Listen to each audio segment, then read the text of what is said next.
सर्व दिलासा सदस्यांचे मी मनापासून स्वागत करते आहे. नमस्कार. आजचा कार्यक्रम काय आहे हे आपणा सर्वांना माहितीच आहे.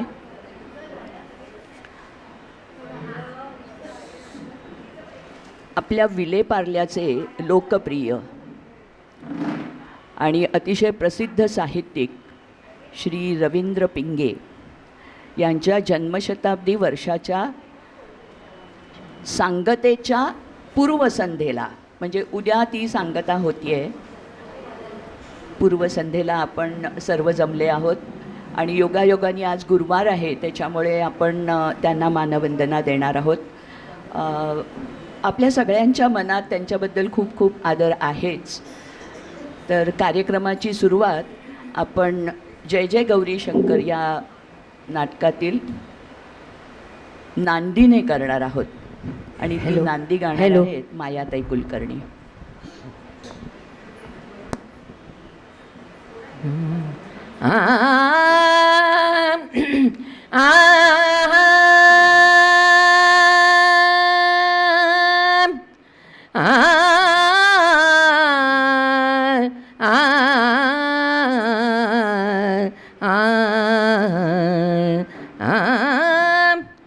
सप्तसूर झंकारित बोले, सप्तसूर झंकारित बोले, गिरिजेची वीणा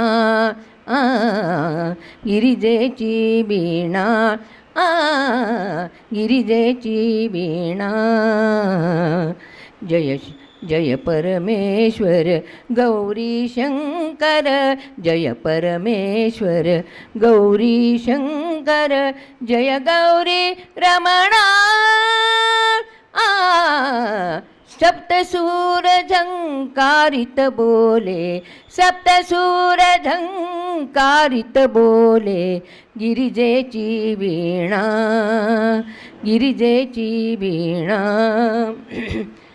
भक्तिरसाची निर्मळ गंगा,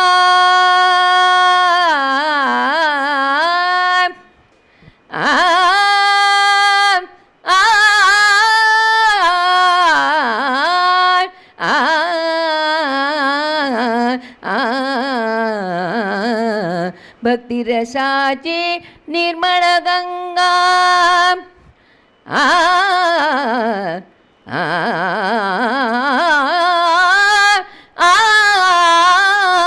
भक्तिरसाची निर्मळ गंगा, वदे खळखळा धवल गंगा, वदे खळखळा धवल गंगा. जय शंकर जय गंगाधर गिरिजा रंगा, जय गंगाधर गिरिजा रंगा, जय गंगाधर गिरिजा रंगा, जय गंगाधर गिरिजा रंगा. जय मंगल सदना, जय मंगल सदना. सप्तसूर झंकारित बोले, सप्तसूर झंकारित बोले, गिरिजेची वीणा गिरिजेची वीणा.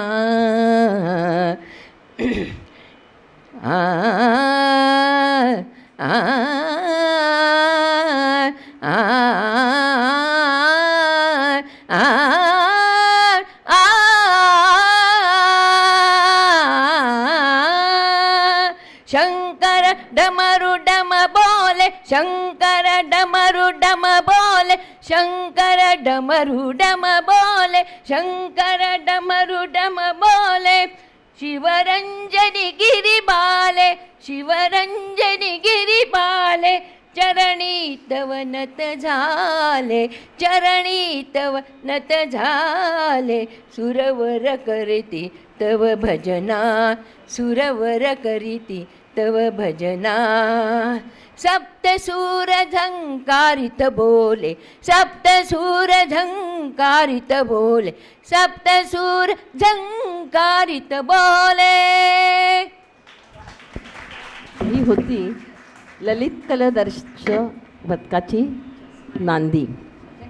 रवींद्र पिंगे मनस्वी ललित लेखन करत सतत 50 वर्ष घाटदार ललित लेखन म्हणजेच व्यक्तिचित्रण, प्रवासवर्णन, स्थळवर्णन, अभिजात साहित्य कृतींचं रसग्रहण, मनस्वी पाश्चात्य साहित्य, सेवकांच्या कर्तृत्वाचं निरूपण, स्तंभलेखन आणि कोकणी जीवनाचं जिवंत चित्रण ते करीत असत.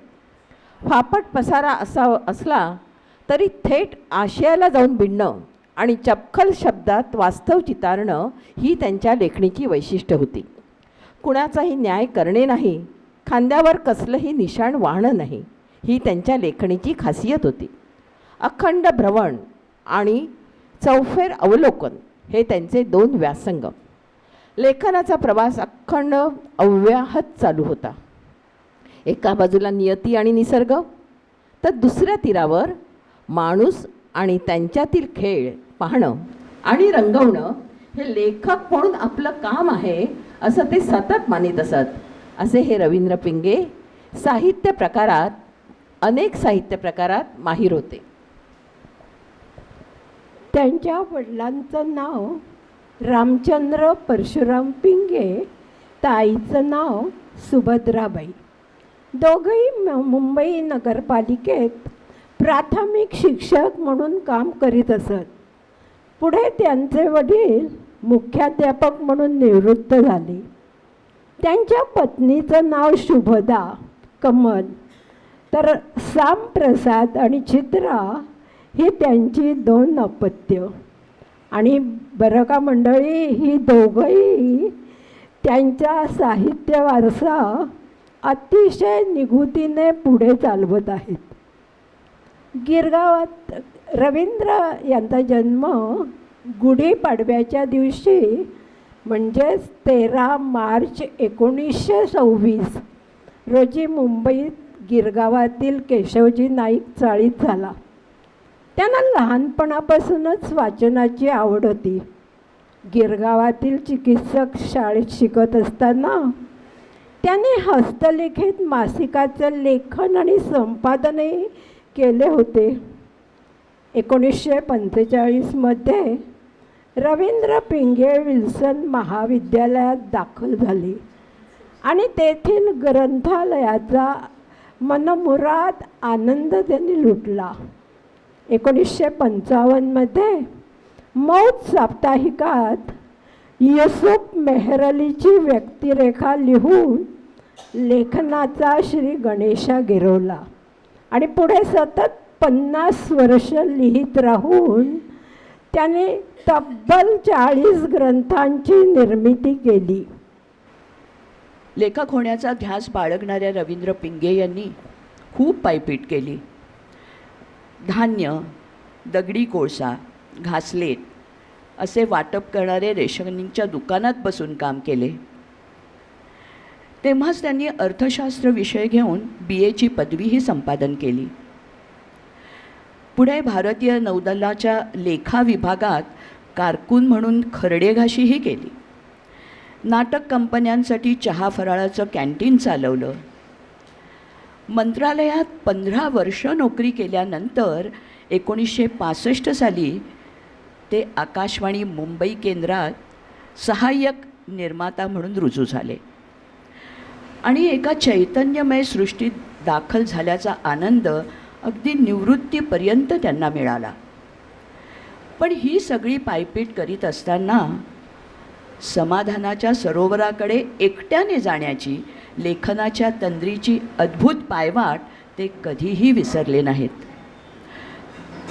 साहित्यिक चिरंतन मूल्याशी तडजोड न करण्याची असामान्य अशी हिंमत पिंगे यांनी दाखवली.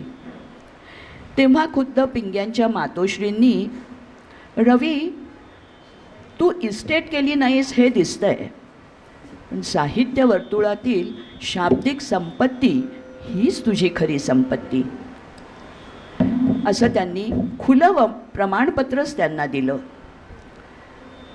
श्यामची आई, भुवनशोम, संगम, डॉक्टर कोटनीस की अमर कहाणी हे त्यांचे आवडते चित्रपट. तर आता आपण ऐकणार आहोत श्यामची आई या चित्रपटातलं एक अजरामर गीत भरजरी ग पितांबर. भरजरी ग पितांबर दिला फाडून, भरजरी ग पितांबर दिला फाडून, द्रौपदीचे बंधू शोभे नारायण, द्रौपदीचे बंधू शोभे नारायण, सुभद्रा कृष्णाच्या पाठीची बहीण, विचाराया गेले नारद म्हणून, बोट श्रीहरीचे कापले गवाई, बांधयाला चिंधी लवकर देई, सुभद्रा बोलली शालूनी पैठणी फाडू नका देऊ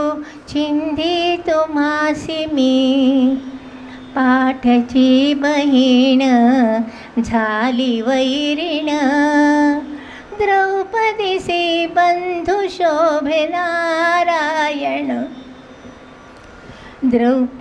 द्रौपदी बोलली हरीची मी कोण, परी मला त्याने मानिली बहीण, काळजाची चिंधी काढून देईन, एवढे तयाचे माझ्यावरी ऋण, वसने देऊन प्रभू राखी माझी लाज, चिंधीसाठी आला माझ्या दारी हरी आज, त्रैलोक्य मोलाचे वसन दिले फाडून, द्रौपदीचे बंधू शोभे नारायण,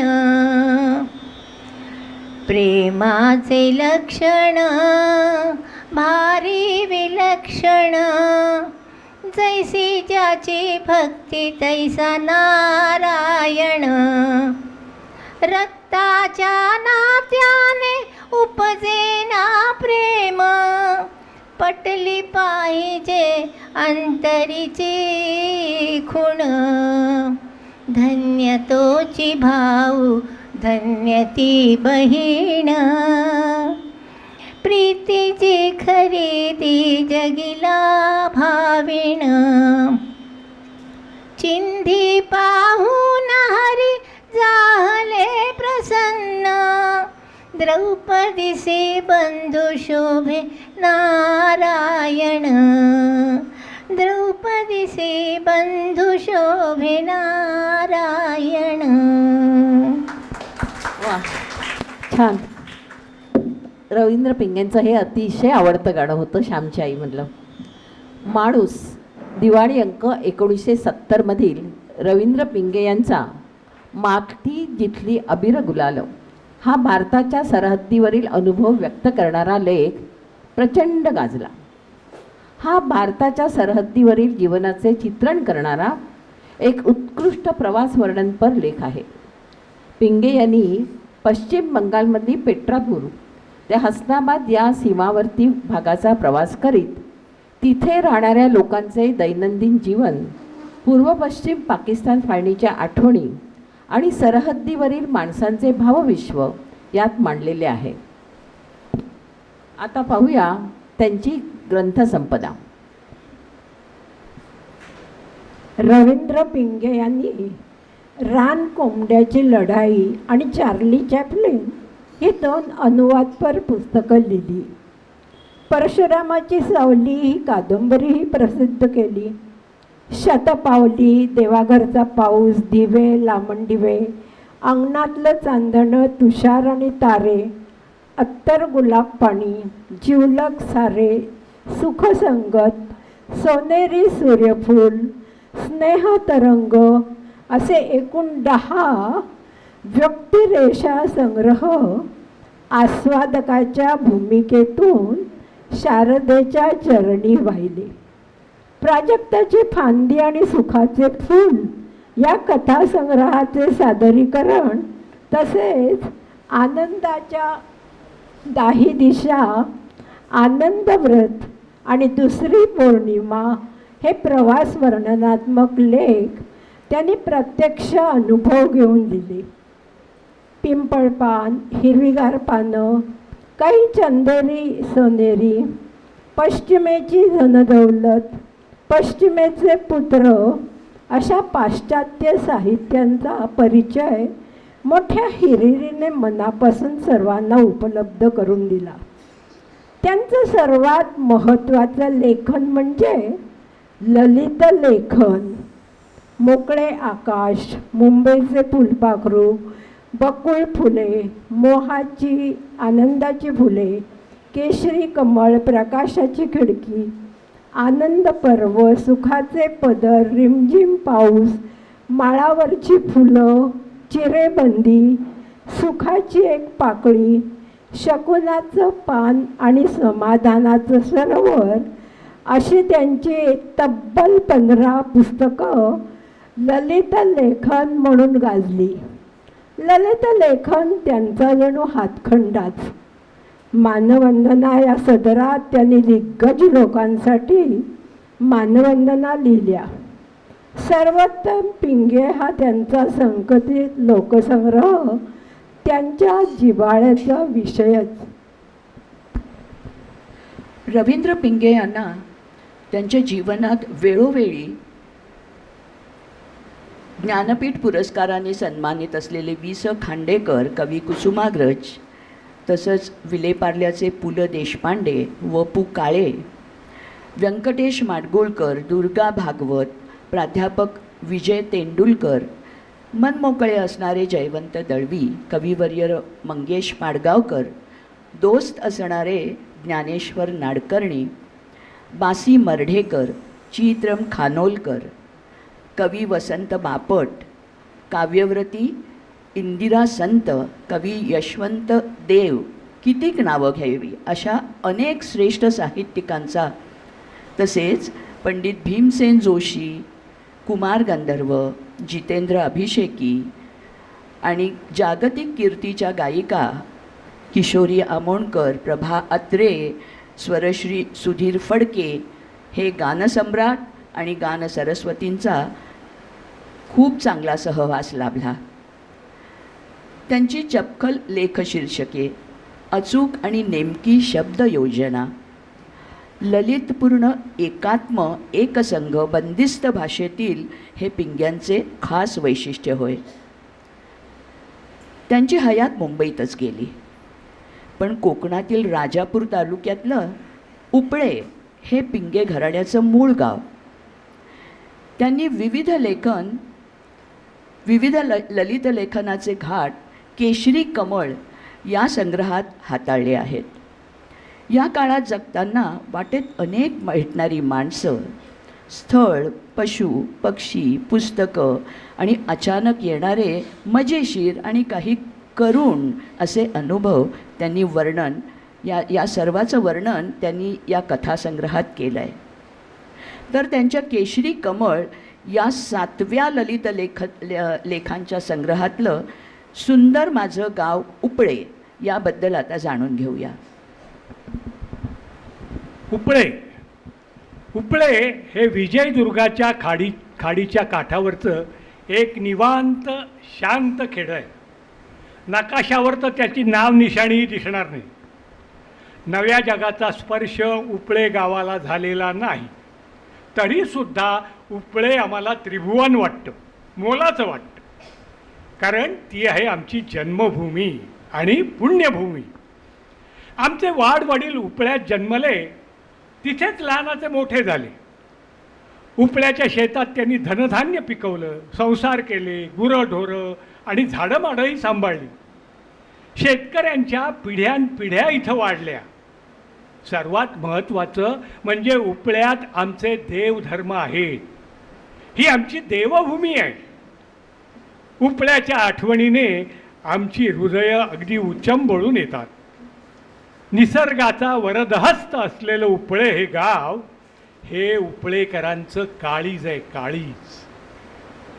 पेशव्यांचे शेवटचे पराक्रमी सरसेनापती जवान मर्द वीर बापू गोखले यांचं वृंदावन हे जन्मगाव उपळ्याला खेटूनच आहे. आणि बापू गोखल्यांचं शालेय शिक्षण 200 वर्षापूर्वी उपळ्याच्या त्यावेळच्या पंतोजींच्या शाळेत झालं आहे. त्याला ऐतिहासिक पुरावा देखील आहे. तसं पाहिलं तर उपळे हे अगदी टिचभर गाव आहे. 20 मैलावरचं राजापूर ही आम्हाला सर्वात जवळची बाजारपेठ. माझे आजोबा परशुराम भाऊ MSM रेल्वेचे निवृत्त जमादार होते. त्यांचं अंमलदाराच्या वेशातलं तलवारधारी छायाचित्र आमच्या घरात आहे. गावात प्रथम एकच दुकान होतं, आता 4 आहे. लोकांना रोजच्या जीवनाला आवश्यक असलेल्या सर्व गोष्टी आता सोसायटीच्या दुकानात मिळतात.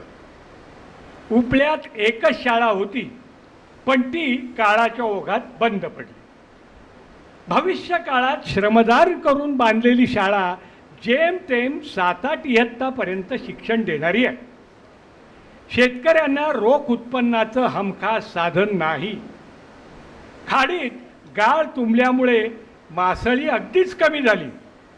शेतात पिकणारं भात, कुळीत आणि मळ्यात पिकणारी वांगी, पडवळ, भेंडी, मिरच्या हेच उपळेकरांचं अन्न. अशा या उपळ्याला मी कधीच विसरू शकत नाही. उपळ्यात आमची 100-200 वर्षाची गोड पाण्याची चिऱ्याची विहीर आहे बरं का. आमच्या विहिरीच्या पाण्या इतकं चविष्ट पाणी त्रिभुवनात कुठेही नसे. लांबलचक खाडी हे उपळे गावाचं वैभव आहे, वैभव. रात्री उपळ्यात दिवा दिसणारच नाही. सगळीकडे किर्र किर्र आणि झोपाझोप. संकष्टीची रात्र मात्र एक अपवाद आहे. खाडेकाठावर उपळ्याचे मसणवट आहे. दिवे लागणीनंतर तिथे जिवंत फिरण्याची कुणाचीही प्राज्ञा नाही. उपळ्यात एक महालक्ष्मीचं देऊळही आहे. तिथला गुरव देवीची पूजा अर्चा करतो, तिला नैवेद्य देतो, देवीला कळे लावतो. देवीच्या मनाचा कौल काय आहे हे गावकऱ्यांना सांगतो. या उपळ्याला ज्याचे पाय लागतील तो या भूमीच्या अद्भुत निसर्ग सौंदर्याचा आजन्म बंदा होईल. आता ऐकूया रवींद्र पिंग यांना अतिशय आवडणारं एक भक्तिगीत, महानिंदा चित्रपटातलं मागे उभा मंगेश पुढे उभा मंगेश.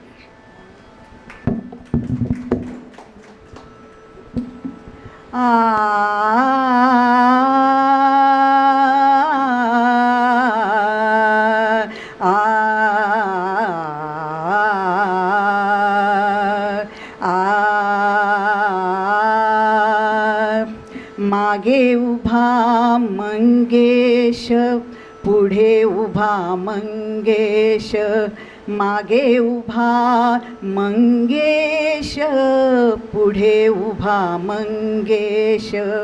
माझ्याकडे देव माझा पाहतो आहे, माझ्याकडे देव माझा पाहतो आहे. मागे उभा मंगेश पुढे उभा मंगेश. जटाजूट माथ्यावरी चंद्रकला श्रीधरी, जटाजूट माथ्यावरी जटाजूट माथ्यावरी चंद्रकला श्रीधरी.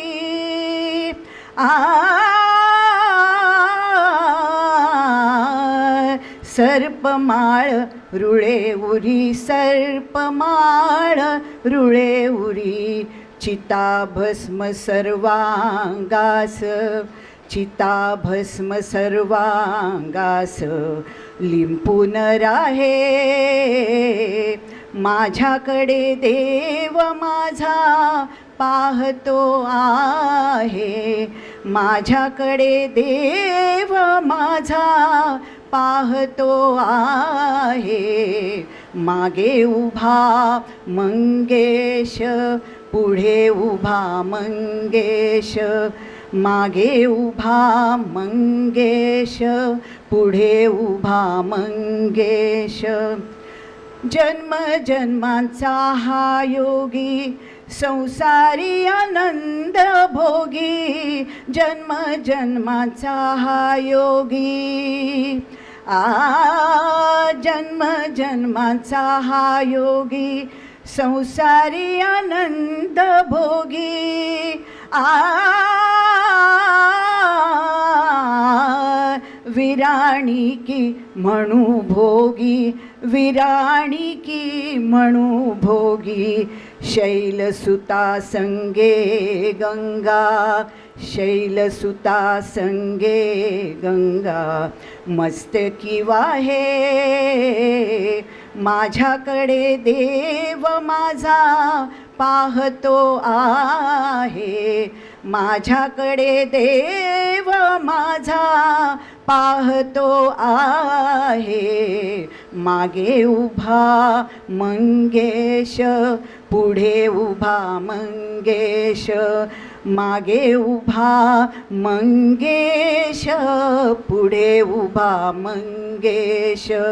मागे उभा मंगेश, पुढे उभा मंगेश. छान. यानंतर परशुरामाची सावली याबद्दल रवींद्र पिंगे लिहितात. चित्रकार दलालांच्या दीपावली मासिकाच्या रजत महोत्सवी वर्षाच्या निमित्ताने लावलेल्या लघु कादंबरी लेखन स्पर्धेत परशुरामाची सावली या पुस्तकाला 1968 साली दुसरे पारितोषिक मिळालं. मला लेखन कलेतले पारितोषिक लाभले हे ऐकून माझ्या आजी श्रीमती हिराबाई गोविंद हळदवणेकर यांना आनंदाचं भरतं आलं आणि याचं पहिलं प्रकरणही तिने विकलांग अवस्थेत वाचून घेतलं. ही कादंबरी प्रसिद्ध झाल्यानंतर सर्वात अधिक तिलाच आनंद झाला असता. आज ती हयात नाही, म्हणून माझी ही पहिली स्वतंत्र कादंबरी मी आजीला अर्पण करीत आहे. आता पाहूया रवींद्र पिंगे यांचं अनोखी शब्दविश्व. त्यांच्या ललित लेखनामध्ये अनेक वेळा ह्या वाक्प्रचारांचा संबंध आलेला आहे आणि त्यांनी ते इतका अचूकपणे वापरलेला आहे. अंदमानचा प्रवासी ज्या वेळेला घराविना राहतो त्याला त्यांनी म्हटलं आहे अनिकेत जीव. अनिकेत जीव म्हणजे ज्याच्या डोक्यावरती छत्र नाही असा.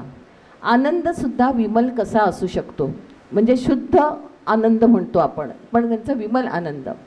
त्यांचं म्हणणं होतं की लेखकाला तंद्री लागली पाहिजे. मी नेहमी तंद्री लागली का लेखन करतो. तसंच काळोखाचा कणीस शोधत मी डाक बंगल्यावर आलो, म्हणजे किती मिट्ट काळोख होता ते पहा. तसं त्यांनी सांगितलं की जेव्हा एखाद्या कार्यक्रमाला नकार देण्याची तुमची हिंमत असते किंवा एखादी गोष्ट तुम्हाला आवडलेली नसेल आणि नकार देण्याची हिंमत ही लेखकाची मोठी शक्ती असते. आणि त्यांनी सांगितलं डोळ्यासमोर जर मिट्ट काळोख झाला का मग मला करंट आला. आणि जेव्हा ते पार्ल्यात राहायला आले तेव्हा त्यांनी माधव गडकरींना म्हटलं की माझा ऋतू पालटला आणि पार्ल्यात मात्र मी फुलं वेचली. तर अशा तऱ्हेचे त्यांचं अनोखं शब्दविश्व होतं. तर आता शतपावलीबद्दल जाणून घेऊया. रवींद्र पिंगे यांनी वडिलांना अर्पण केलेलं हे शतपावली हे पुस्तक शुभकारक आणि पायगुणाचं ठरलं. 1976 सालच्या ललित लेखनाचं पहिलं पारितोषिक महाराष्ट्र शासनाने या संग्रहाला बहाल केलं. यातला काही भाग महाविद्यालयीन क्रमिक पुस्तकात समाविष्ट झालेला आहे. शतपावली या पुस्तकातील एका कवीची सुखद भेट या लेखातील काही अंश आता आपण ऐकूया. ही सुखद भेट होती कुसुमाग्रजांची. तर ऐकूया कवीची सुखद भेट. पाखरं चोचीतून बियाणं आणतात, माळाभर टाकतात. तिथे हळूहळू हिरवळ फुलते. पानफुलं लुकलुकू लागतात. पाहून बरं वाटतं. कुसुमाग्रजांबद्दल असाच अनुभव होता. त्यांची डोळेपेट घडलेली नव्हती. कुठेतरी धड्यात त्यांच्या कवितेच्या शेजारच्या चिंचोळ्या सफेद पट्टीत त्यांचं एक छायाचित्र पाहिलेलं होतं. ते दर्शन मोठं सुखद होतं. जसे श्रद्धाळू माणसं पंचांग बाळगतात तशी कविता संग्रहाची प्रत मी जवळ बाळगली होती. स्वातंत्र्यप्राप्तीनंतर एक तप कुसुमाग्रजांच्या कवितेचंच होतं. बासी मर्डेकर, पु. शी. रेगे, इंदिरा संत, बाबू बोरकर यांचा तो काळ. कवी कुसुमाग्रजांच्या साथीने तो सुफलित झाला होता. कवितेची एक मोठी चमत्कारिक मजा आमच्यासारख्या भुरट्या कवींनी परत परत अनुभवली. त्यांची नवीन रचना वाचली की वाटतं आपण सुद्धा अशी कविता सहज करू शकतो. आणि थालीपीठ करतात तशी आम्ही कांदा, लसूण वगैरे फर्मास मसाला घालून केलेली कविता तेलातून तळून बाहेर काढली की खात्री होईल कविता लिहाव्यात त्या कुसुमाग्रजांनीच. अशी ती यात्रेत फडफडणाऱ्या उंच पताकेसारखी होती आणि आम्ही तिच्यावर चक्क भाळलो होतो.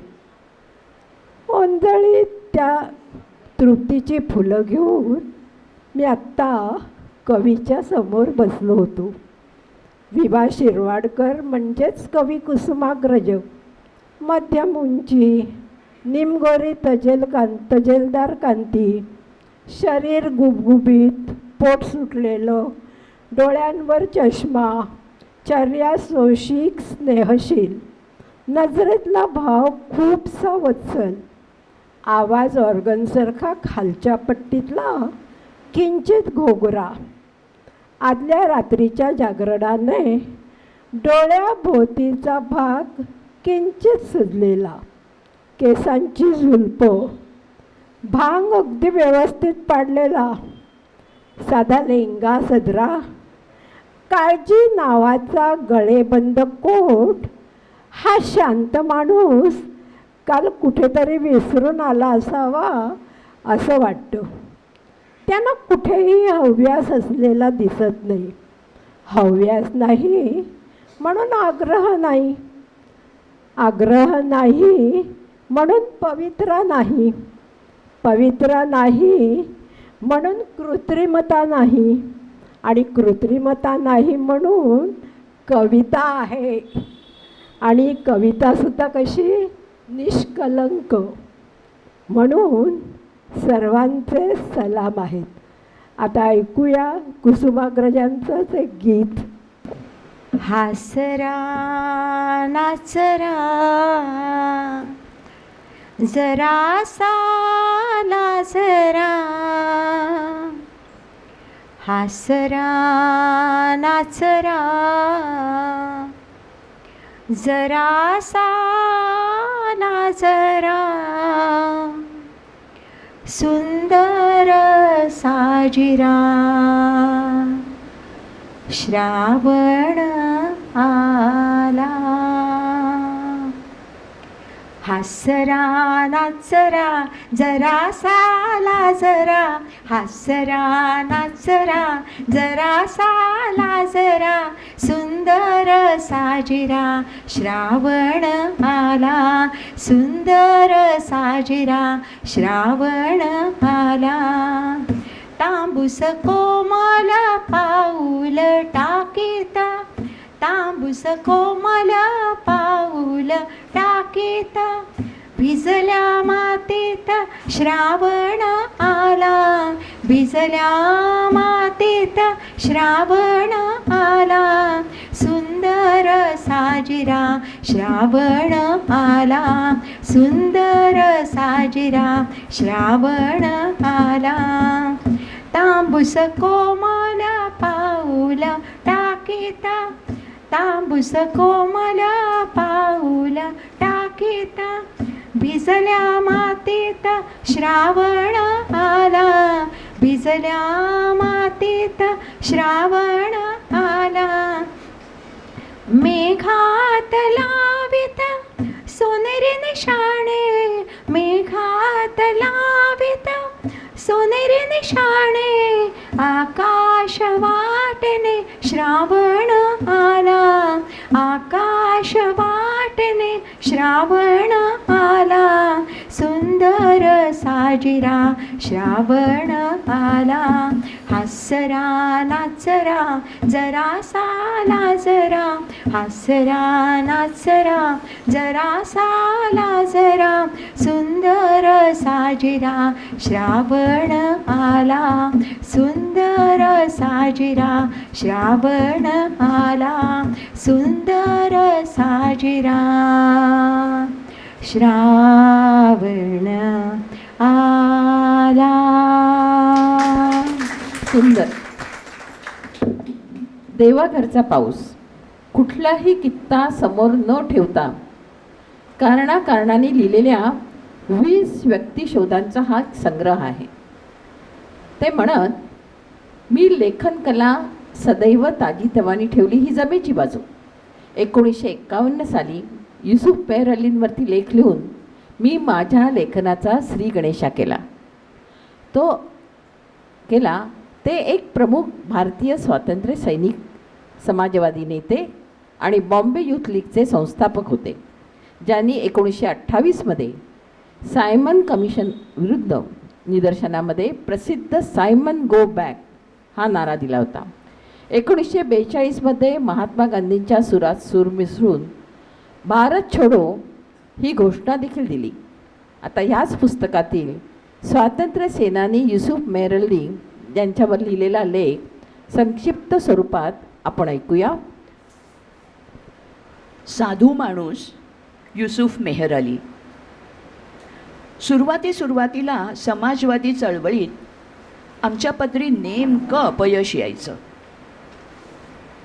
प्रयत्नांची शीग गाठत असू, पण एवढं करूनसुद्धा घोडं कुठे वळत नाही असं दिसलं. मग काय, हाय खाऊन कपाळाला हात लावून बसल्याशिवाय दुसरं गत्यंतरच नसे. अशा वेळी आमच्यापैकी एखादा सुचवायचा, हात लेको निश्चित काय पडलात मुडद्यासारखे, चला आपण युसुफ मेहरअलींच्याकडे जाऊया, ते आपल्याला नक्की मार्ग सुचवतील. कारण अडल्या नडल्यांना संकटातून बाहेर खेचून काढण्यात दुसरा कोणीही दिसत नव्हता.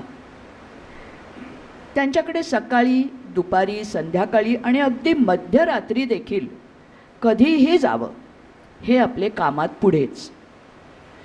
मेहरअलींचा स्वभावही पंजाबी लस्सीसारखा अगदी मिठास. ते कोणाला मार्गदर्शन करतील, तर कोणाला आर्थिक सहाय्य करतील, तर कोणाला दिलासाही देतील.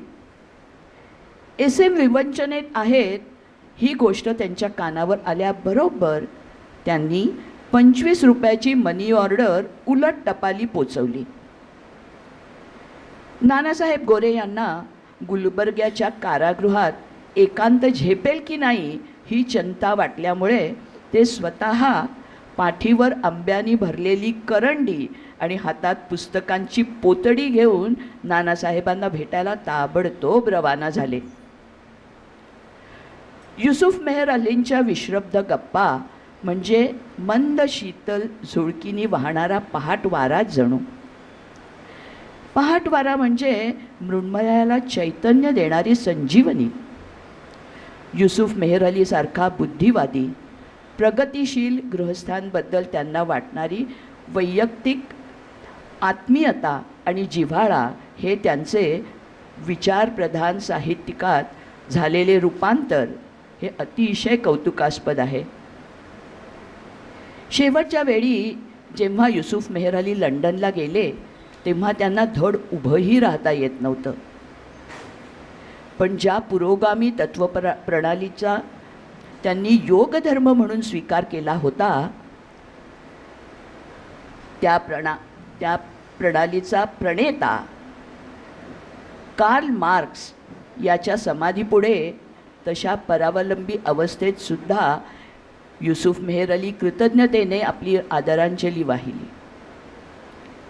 त्यांच्या अंगीमासी भिनलेली ही कृतज्ञतेची भावना, सौजन्य आणि स्वभावातील रुजुता यामुळे त्यांचा सहवास अगदी पौर्णिमेच्या चांदण्याप्रमाणे वाटत असे.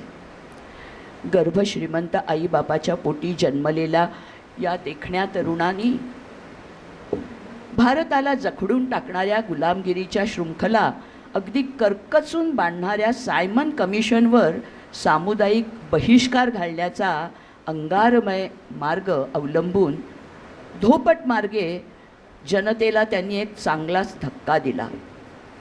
स्वातंत्र्य संग्राम श्रमजीवी जनतेत प्रिय व्हावा म्हणून त्यांनी जयप्रकाश नारायण, अच्युतराव पटवर्धन, राम मनोहर लोहिया, नानासाहेब गोरे वगैरे अनेक नवमतवादी सहकाऱ्यांबरोबर समाजवादी पक्षाची मुहूर्तमेढ रोवली.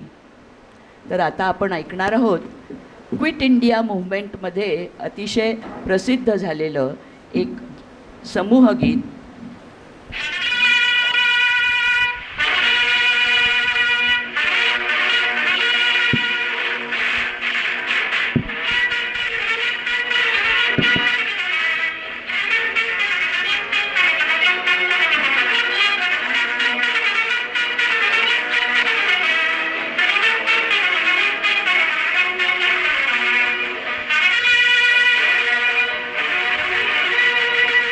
आज हिमालय की चोटी से फिर हमने ललकारा है, आज हिमालय की चोटी से फिर हमने ललकारा है। दूर हटो दूर हटो दूर हटो है दुनिया वालों, हिंदुस्तान हमारा है। दूर हटो है दुनिया वालों, हिंदुस्तान हमारा है। जहाँ हमारा ताजमहल है और कुतुब मीनारा है, जहाँ हमारा ताजमहल है और कुतुब मीनारा है। जहाँ हमारे मंदिर मस्जिद सिखों का गुरुद्वारा है, जहाँ हमारे मंदिर मस्जिद सिखों का गुरुद्वारा है। जहाँ हमारा ताजमहल है और कुतुब मीनारा है, जहाँ हमारे मंदिर मस्जिद सिखों का गुरुद्वारा है। इस धरती पर कदम बढ़ाना अत्याचार तुम्हारा है, अत्याचार तुम्हारा है। दूर हटो दूर हटो दूर हटो ऐ दुनिया वालों, हिंदुस्तान हमारा है। दूर हटो ऐ दुनिया वालों, हिंदुस्तान हमारा है। आज हिमालय की चोटी से फिर हमने ललकारा है, आज हिमालय की चोटी से फिर हमने ललकारा है। दूर हटो दूर हटो दूर हटो ऐ दुनिया वालों, हिंदुस्तान हमारा है। शुरू हुआ है जंग तुम्हारा, जाग उठो हिंदुस्तानी। तुम न किसी के आगे झुकना, जर्मन हो या जापानी। शुरू हुआ है जंग तुम्हारा, जाग उठो हिंदुस्तानी। तुम न किसी के आगे झुकना, जर्मन हो या जापानी। आज सदी के लिए हमारा यही कौमी नारा है, आज सदी के लिए हमारा यही कौमी नारा है। दूर हटो दूर हटो दूर हटो है दुनिया वालों, हिंदुस्तान हमारा है। दूर हटो है दुनिया वालों, हिंदुस्तान हमारा है। आज हिमालय की चोटी से फिर हमने ललकारा है, आज हिमालय की चोटी से फिर हमने ललकारा है। दूर हटो दूर हटो दूर हटो।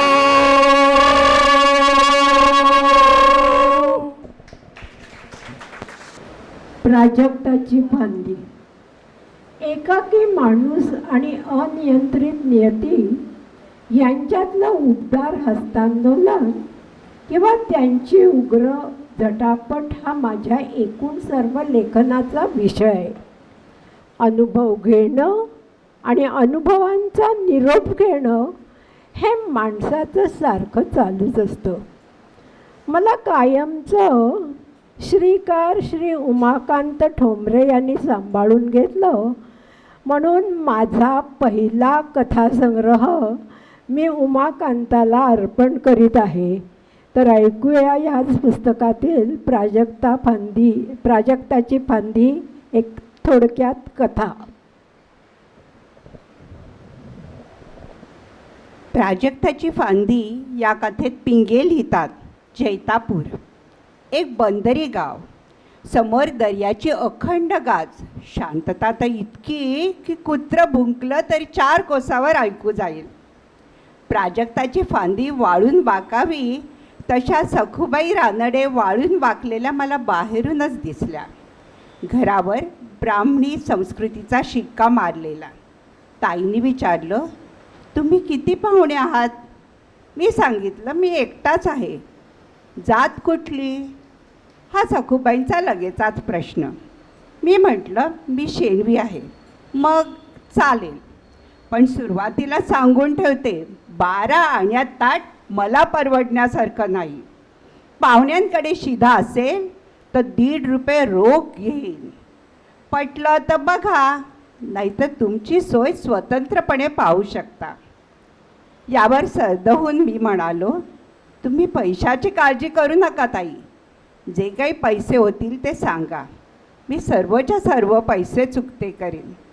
माझा मुक्काम फक्त 1च दिवस आहे. पडवीत सामान ठेवल्यावर, घरात नजर फिरवल्यावर पिंगे पहा कसं घराचं वर्णन करतात. सारवण्याचा ताजा वास येत होता. समोरच्या भिंतीवर गणपतीची जुनी तसबीर, कोनाड्यात बामची बाटली, कोपऱ्यात लाकडी देव्हारा, त्याच्या सभोवार रांगोळी काढली होती. देवावर ताजी तुळशीपत्र, जास्वंदीची पांढऱ्या चाफ्याची फुलं होती आणि निरांजन नुकतंच शांत झालं होतं. एवढ्यात ताईंनीच चहा आणून दिला. तेव्हा मी त्यांना विचारलं, रानडे मंडळी इथलीच वाटतं? त्या म्हणाल्या, तसं म्हणतात खरं. शंकर हरी रानडे यांचा चौथरा 150 वर्ष तरी नांदता आहे. पुढं फाटाफूट झाली. मी मुंबईतल्या आंग्रेवाडीतून जैतापूर गाठलं, पण मुलांना मात्र शिक्षणासाठी मिरजेला मामाकडे ठेवलं. आता तशी पोटापुरती भात शेती आहे. मी माझ्या सासऱ्यांना शेवटी वचन दिलं, घरात देवासमोर दिवा तेवत ठेवेन. आजपर्यंत तरी शब्द खरा केला आहे. आपल्याला कुठं जावंसं वाटत नाही का, असं मी विचारल्यावर ताईंनी समर्पक उत्तर दिलं, आता या वयात कोणाच्या ओशाळगत नाही, याचंच सुख आहे. मी मुलांकडे हात पसरवत नाही. परमेश्वर काय करील ते खरं. इच्छा एकच आहे, हा सिनेमा पटकन संपावा. म्हातारी माणसं हवीत कुणाला? आपलं काम एकच, सत्याचा मार्ग सोडायचा नाही, कुळधर्म विसरायचा नाही. तेव्हा माझ्या मनात विचार आला, ताईंच्या जगण्याचं प्रयोजन तरी काय? हा अखेरचा दिवा कशासाठी प्रकाशतोय? ताईंनी निघताना माझ्या हातात 2 भेटी दिल्या. एक मला तर दुसरी त्यांच्या मुंबईतल्या नातवासाठी. प्राजक्ताची फांदी आता अजूनच वाकलेली मला भासली. मी नातवाकडे भेट द्यायला गेल्यावर भेटीचा अप्रूप तर सोडाच, पण आजीचं साधं कुशल विचारणंही नातवाच्या खिसगणतीत नव्हतं. माझ्या तेव्हा आकाशवाणीवर झालेल्या कार्यक्रमाच्या संदर्भात मात्र त्याला अधिकच रुची होती. अशी व्यक्तिचित्रे पिंगेंनी आपल्या लेखणीतून समर्थपणे उभी केली आहेत. आता ऐकूया ऊन पाऊस चित्रपटातील एक गीत, खेड्यामधले घर कौलारू. आज अचानक एकाएकी मानस लागे तेथे विहरू, खेड्यामधले घर कौलारू, घर कौलारू, खेड्यामधले घर कौलारू, घर कौलारू. पूर्व दिशेला नदी वाहते, पूर्व दिशेला नदी वाहते, त्यात बालपण वाहात येते. उंबरठ्याशी येऊन मिळते, उंबरठ्याशी येऊन मिळते, यौवन लागे उगाबावरू, खेड्यामधले घर कौलारू, घर कौलारू, खेड्यामधले घर कौलारू, घर कौलारू. माहेराची प्रेमळ नाती, त्या मातीतून पिकते प्रीती, कणसावरती माणिक मोती, कणसावरती माणिक मोती, तिथे भिरभिरे स्मृती पाखरू, खेड्यामधले घर कौलारू, घर कौलारू, खेड्यामधले घर कौलारू, घर कौलारू. आयुष्याच्या पाऊल वाटा, आयुष्याच्या पाऊल वाटा, किती तुडविल्या येता जाता, पर्यायीची आठवण येता, पर्यायीची आठवण येता, मनी वादळे होती सुरू, खेड्यामधले घर कौलारू, घर कौलारू, खेड्यामधले घर कौलारू, घर कौलारू, खेड्यामधले घर कौलारू, घर कौलारू. दुसरी पौर्णिमा. दुसरी पौर्णिमा हे रवींद्र पिंगे यांचं 22वं स्वतंत्र पुस्तक. देशाच्या कोनाकोपऱ्यातून त्यांनी अथक आनंद भ्रमंती केली. जल, स्थान, तरु, काष्ट, पाषाण, नक्षत्र सारं काही पाहिलं. दैवशरण माणसाचे हर्ष खेद पाहिले.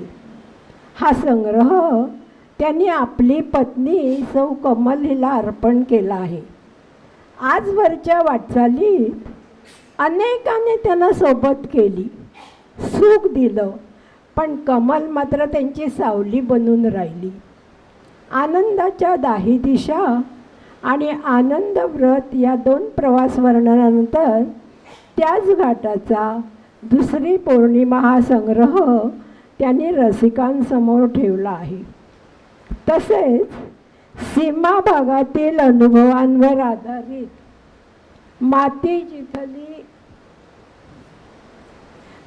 जिथली अबीर गुलालो हे प्रवास वर्णन साहित्य सौरभ मालिकेत प्रसारित करण्यात आलं आहे. आता जाणून घेऊया मानवंदना. मानवंदना हे प्रकाशन साहित्य देवी शारदेच्या दरबारी चतुरंग प्रतिष्ठान यांनी सादर केलं. जीवन गौरव पुरस्कार हा चतुरंगचा एक आगळा वेगळा आणि वैशिष्ट्यपूर्ण उपक्रम. मानधन रुपये 1 लाख, सन्मानचिन्ह आणि सन्मानपत्र असे या पुरस्काराचे स्वरूप असते. त्यासाठी निवड समितीचे सदस्य असलेल्या ज्येष्ठ साहित्यिक श्री रवींद्र पिंगे यांच्या कसदार लेखणीतून उतरलेल्या 39 मानपत्रांचे चतुरंग संकलन 2007 साली प्रकाशित झाले. मराठी साहित्यिक इतिहासातील अभूतपूर्व प्रयत्न असं याला म्हणता येईल. त्यातील एक आचार्य पार्वती कुमार. आचार्य पार्वती कुमार हे ख्यातनाम भारतीय शास्त्रीय नर्तक, नृत्य दिग्दर्शक, विद्वान आणि गुरु होते. नृत्य महर्षी म्हणून ओळखल्या जाणाऱ्या त्यांनी भारतीय शास्त्रीय नृत्याला आंतरराष्ट्रीय स्तरावर ओळख मिळवून दिली होती. तर ऐकूया गुरु पार्वती कुमार यांच्यासाठी लिहिलेली मानवंदना. आचार्य देवो भव. पहिला नमस्कार करायचा विद्या देणाऱ्या गुरुला. नृत्य, गायन, अभिनय वगैरे कलांच्या तुमच्या वंशात कुणालाच गंध नव्हता. तुमचं पाळण्यातलं नाव आहे जगन्नाथ महादेव कांबळी. घराणं मालवणच्या परिसरातलं. तुमचे वडील मुंबईत साधे गिरणी कामगार होते आणि आई होती गरीब गृहिणी. अशा माता पित्यांच्या पोटी मुंबईत गिरण गावात गिरणी कामगार कुटुंबात तुमचा जन्म झाला. गिरण गावात तुम्ही जेमतेम मराठी 4वी-5वीपर्यंत शिकलात. नंतर शाळा टाळलीत. कुठेतरी तुम्हाला महान नर्तक उदयशंकरांची नृत्यमग्न छबी दिसली आणि तुम्ही आरपार मोहून गेलात. चित्रातल्या त्या नर्तकासारखं आपण तल्लीन व्हावं असं तुम्हाला वाटलं. चाळीमध्ये नाचाच्या नकला करण्याचा तुम्ही सपाटाच चालवलं. नंतर दुसऱ्याची नक्कल न करता आपण काहीतरी अस्सल करावं असं तुम्हाला अंतप्रेरणेने वाटलं. त्या काळी परळला संगीत नृत्य कला मंदिर येथे गुरु रतिकांत आर्य यांच्याकडून तुम्ही कथ्थक नृत्याचे प्राथमिक धडे घेतले. पुढे प्रोफेसर BR देवधरांच्या वर्गात सामील होऊन त्या विद्यार्थ्यांना कथ्थक नृत्यशैलीचे धडे देऊ लागलात. एकीकडे शिक्षण द्यायचं आणि दुसरीकडे स्वतः उच्च दर्जाचं शिक्षण घ्यायचं असा उपासनेचा मार्ग तुम्हीच अंगीकारलात. सुदैवाने साधक वृत्तीचे गुरु करुणाकर पण्णीकर, गुरु चंद्रशेखर पिलाई अशी तुमची गुरुपरंपरा आहे. विद्या वेचतानाच तुमचं नामांतर झालं. जगन्नाथ महादेव कांबळीचा पार्वती कुमार झाला. नुसता पार्वती कुमार नव्हे तर गुरु पार्वती कुमार. तुमची भूमिका व्यासंगी शिक्षकाची बनली. नृत्यरचना सादर करण्याच्या कामात तुम्हाला इंडियन नॅशनल थिएटरचा या संस्थेचा हातभार लागला आणि 1947 साली जवाहर नेहरूंच्या डिस्कव्हरी ऑफ इंडियाच्या ग्रंथावर आधारित नृत्य नाटिकेचे सादरीकरण तुम्ही पंडित नेहरूंच्या उपस्थितीत सादर केले. पिंगे पुढे म्हणतात, यश मिळाल्यावर 1968 साली तुम्ही स्वतःची तंजावर नृत्यालय ही उच्च कोटीची शास्त्रीय नृत्य शिक्षण देणारी संस्था सुरू केली. डॉन ऑफ न्यू इरा, सीताहरण, भारत की कहाणी, डिस्कवरी ऑफ इंडिया, कृष्णलीला अशा अस्सल नृत्य रचना सादर केल्या आणि त्यासाठी देशभर फिरलात. साहजिकच गुरु पार्वती कुमार या नावाला वजन प्राप्त झालं, तेजोवलय लाभलं. देख तेरी बंबई ही नृत्यरचना तुम्ही पॅरिसला जाऊन साजरी केली. दुर्गा झाली गौरीसारख्या बालनाट्यातल्या नृत्यांना तुम्ही मार्गदर्शन केलं. अनेक संगीत मराठी नाटकांमधल्या नृत्यरचना बसवून सादर केल्यात. दुसऱ्या सरफोजी राजांनी 200 वर्षापूर्वी जुन्या मराठीतच पण तामिळ लिपीत लिहिलेल्या संहितेची तुम्ही शास्त्रशुद्ध उकल केली. त्यावेळी व्यासंगातूनच तुम्ही निर्माण केलेला महाग्रंथ म्हणजे तंजावर नृत्य प्रबंध. तुमच्या आयुष्याचं भरीव काम म्हणजे अभिनव दर्पणम या संस्कृत संहितेची नव्या नजरेने केलेली नृत्यरचना. त्याचा मूलगामी अभ्यास तुम्ही 50 वर्ष सातत्याने केला. मराठी नाट्य परिषद, संगीत नाटक अकादमी, महाराष्ट्र शासन अशा अनेक दर्जेदार संस्थांनी तुमचा सत्कार केला. कुठल्याही पाठशाळेत न जाता तुम्ही संस्कृतवर प्रभुत्व मिळवलं.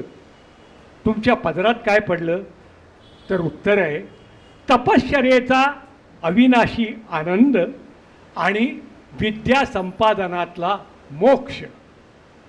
आचार्य चतुरंग प्रतिष्ठानच्या जीवन गौरव पुरस्काराचं तुमच्या चरणी वाहिलेलं पुष्प स्वीकारून तुमची ही सफल संपूर्ण कहाणी तुमच्याबरोबर आम्हालाही संपन्न करो आणि आयुष्यात उरलेल्या सोनेरी वर्षात तुम्हा उभयताना आरोग्य संपन्नतेचा लाभ हो, ही त्या शक्तिमान नटेश्वराच्या चरणी आमची प्रार्थना. काय सुंदर लिहिलंय पिंग्यानी. तस्मै पार्वती कुमाराय नमः. आपल्या सगळ्यांना मुद्दाम सांगावंसं वाटतं की दिलासाच्या माजी अध्यक्षा नीलाताई काळे या पार्वती कुमारांच्या शिष्या आहे. तर पार्वती कुमारांचं मार्गदर्शन लाभलेल्या दुर्गा झाली गौरी या नृत्य नाट्यातला काही अंश आता आपण पाहूया. शिंपल्यातुनी मोती घडवी आभाळाचे पाणी,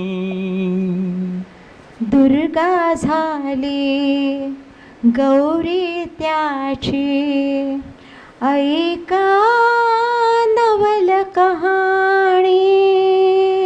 शिंपल्यातुनी मोती घडवी आभाळाचे पाणी, शिंपल्यातुनी मोती घडवी आभाळाचे पाणी, दुर्गा झाली गौरी त्याची, ऐका नवल कहाणी. हो, ऐका नवल कहाणी.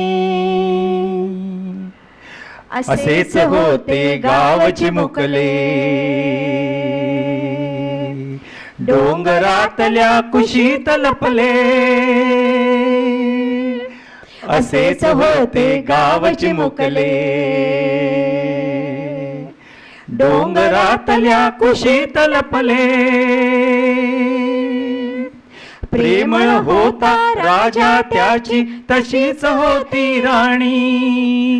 प्रेमळ होता राजा त्याची, तशीच होती राणी.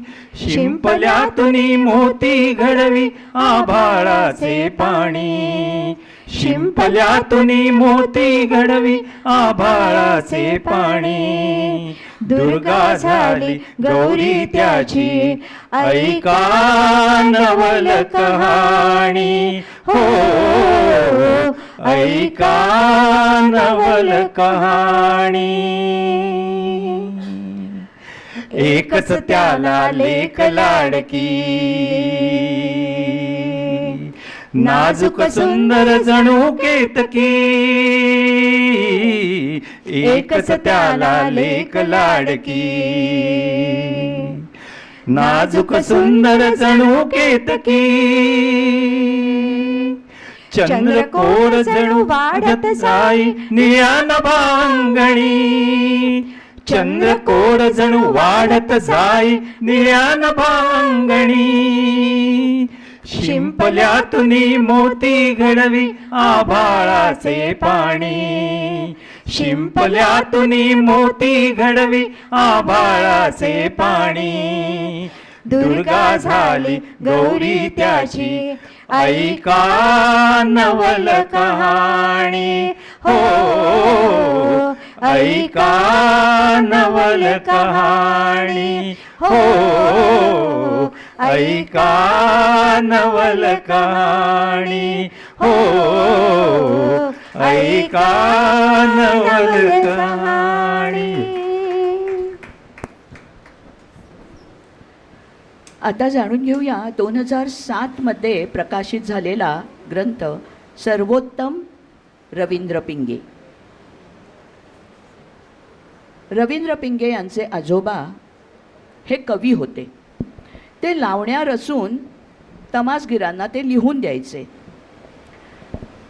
रवींद्र पिंगे आज जे लेखन करीत आहेत त्याचा धागा 125 वर्षांपूर्वी लावण्या लिहिण्याच्या छंद असलेल्या दाजीबा पिंग्यांपर्यंत जोडला जातो. आंतरिक उर्मीनं लेखन करणारे घरंदाज लेखक, अवसान आणि आग्रह वगळून मर्मशोधक, अल्पाक्षरी, रसाळ ललित लेखन करणारे हे शब्दांचे विणकर. सातत्य हा त्यांचा आगळावेगळा गुण म्हणून हे सातत्य आहे आणि अंतरीच्या आनंदाच्या झऱ्याचं आहे. त्यांनी केलेल्या विपुल ललित लेखनातून त्यांना सर्वोत्तम वाटलेले 25 लेख त्यांनी या पुस्तकासाठी निवडले आहेत. केवळ लेखनशैलीचीच नव्हे तर विषयांची आणि अनुभवांचीही विविधता इथे दिसते. रवींद्र पिंगे यांचे मन जीवनाविषयी उत्कट कुतूहल बाळगणारे आहे.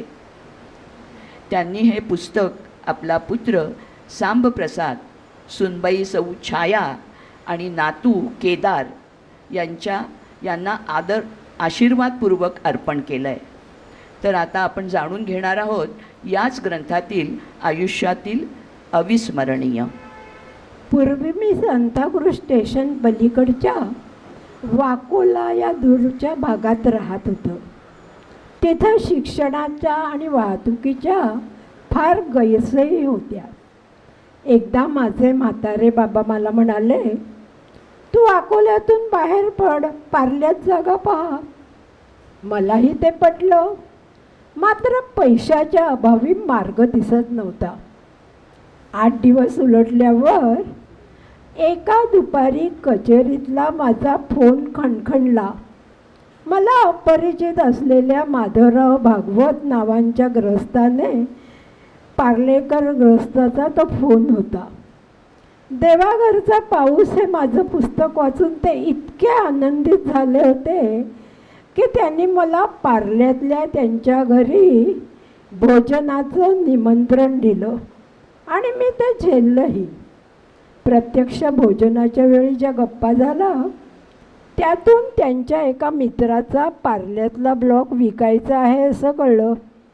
भागवतांनी क्षणाचाही विलंब न करता स्वतःचा शब्द खर्च करून कमीत कमी पैशामध्ये पार्ल्यातला सुंदर गाळा मला अगत्याने मिळवून दिला.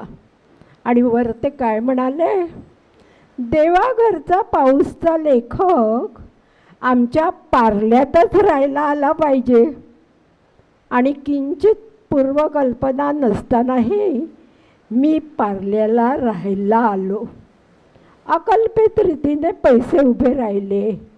माझा ऋतू पालटला आणि मी पार्ल्यात फुलं वेचली. मान्यवर साहित्य सेवकांच्या दुसऱ्या रांगेतल्या पहिल्या क्रमांकाच्या खुर्चीचा मानकरी असलेला मी ललित लेखक म्हणून खरोखरच सुदैवी आहे. माझ्या लेखनामुळे अपरिचित वाचकांचे कोकणविषयी कुतूहल जागं झालेलं असतं. वाचक माझ्या कोकणातल्या घराची छायाचित्र मागवतात. माझं घर, वाडी पाहायला काही वाचक मुद्दाम वाकडी वाट करून तिथे पोहोचतातही. कविवर्य सोपानदेव चौधरी यांनी मला भेटायला बोलवलं आणि मी गेलो. मला पाहून ते गहिवरले. माझ्या उजव्या हातावरून आपला हात फिरवीत थरथरत्या आवाजात मला ते म्हणाले, पिंगे, माझे शब्द लक्षात ठेव. या हातानं तू जे लिहिशील त्याचं सोनं होईल बरं. बाकी पैसे काय, मिळायचे तेव्हा मिळतीलच आणि जायचे तेव्हा जातीलही. रवींद्र पिंगे पुढे म्हणतात, मालाडच्या लोकमान्य टिळक वाचनालयात आनंद देणारी पुस्तकं या विषयावर मी अगदी रंगून बोललो. श्रोतृवर्गही खुश झालेलाच होता. मुंबईतले एक प्राध्यापक दारूच्या आहारी गेले होते. प्राजक्ताची फांदी या माझ्या कथासंग्रहातल्या एकाच फांदीवरची पाखरं ही कथा मी वाचली आणि ते प्राध्यापक गहिवरले. व्यसनासक्त प्राध्यापक खाडकन भानावर आले. त्यांनी क्षणभर डोळे मिटले आणि तिथल्या तिथे जाहीर केलं, या क्षणापासून मी दारू सोडली. सोडली म्हणजे सोडली. यापुढे मद्याचा एक थेंबही मी घेणार नाही आणि माझा निर्णय वज्रलेप आहे. तर सर्वोत्तम रवींद्र पिंगे या पुस्तकात उल्लेख केलेला रवींद्र पिंग्यांचा अत्यंत आवडता असा संत तुकारामांचा अभंग आता आपण ऐकूया. सावळे सुंदर रूप मनोहर. येते ना?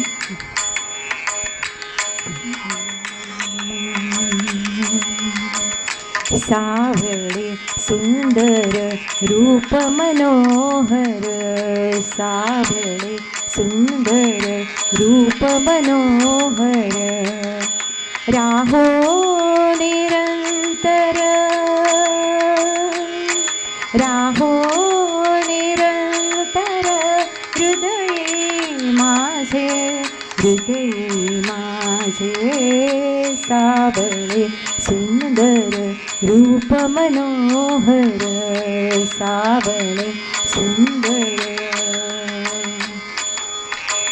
आणिक काही इच्छा आम्हा नाही साडा, आणिक काही इच्छा आम्हा नाही साडा, तुझे नाम गोड पांडुरंगा, पांडुरंगा, पांडुरंगा, सावळे सुंदर रूप मनोहर, सावळे सुंदर रूप मनोहर, राहो निरंतर हृदये माझे, हृदये माझे, सावळे सुंदर.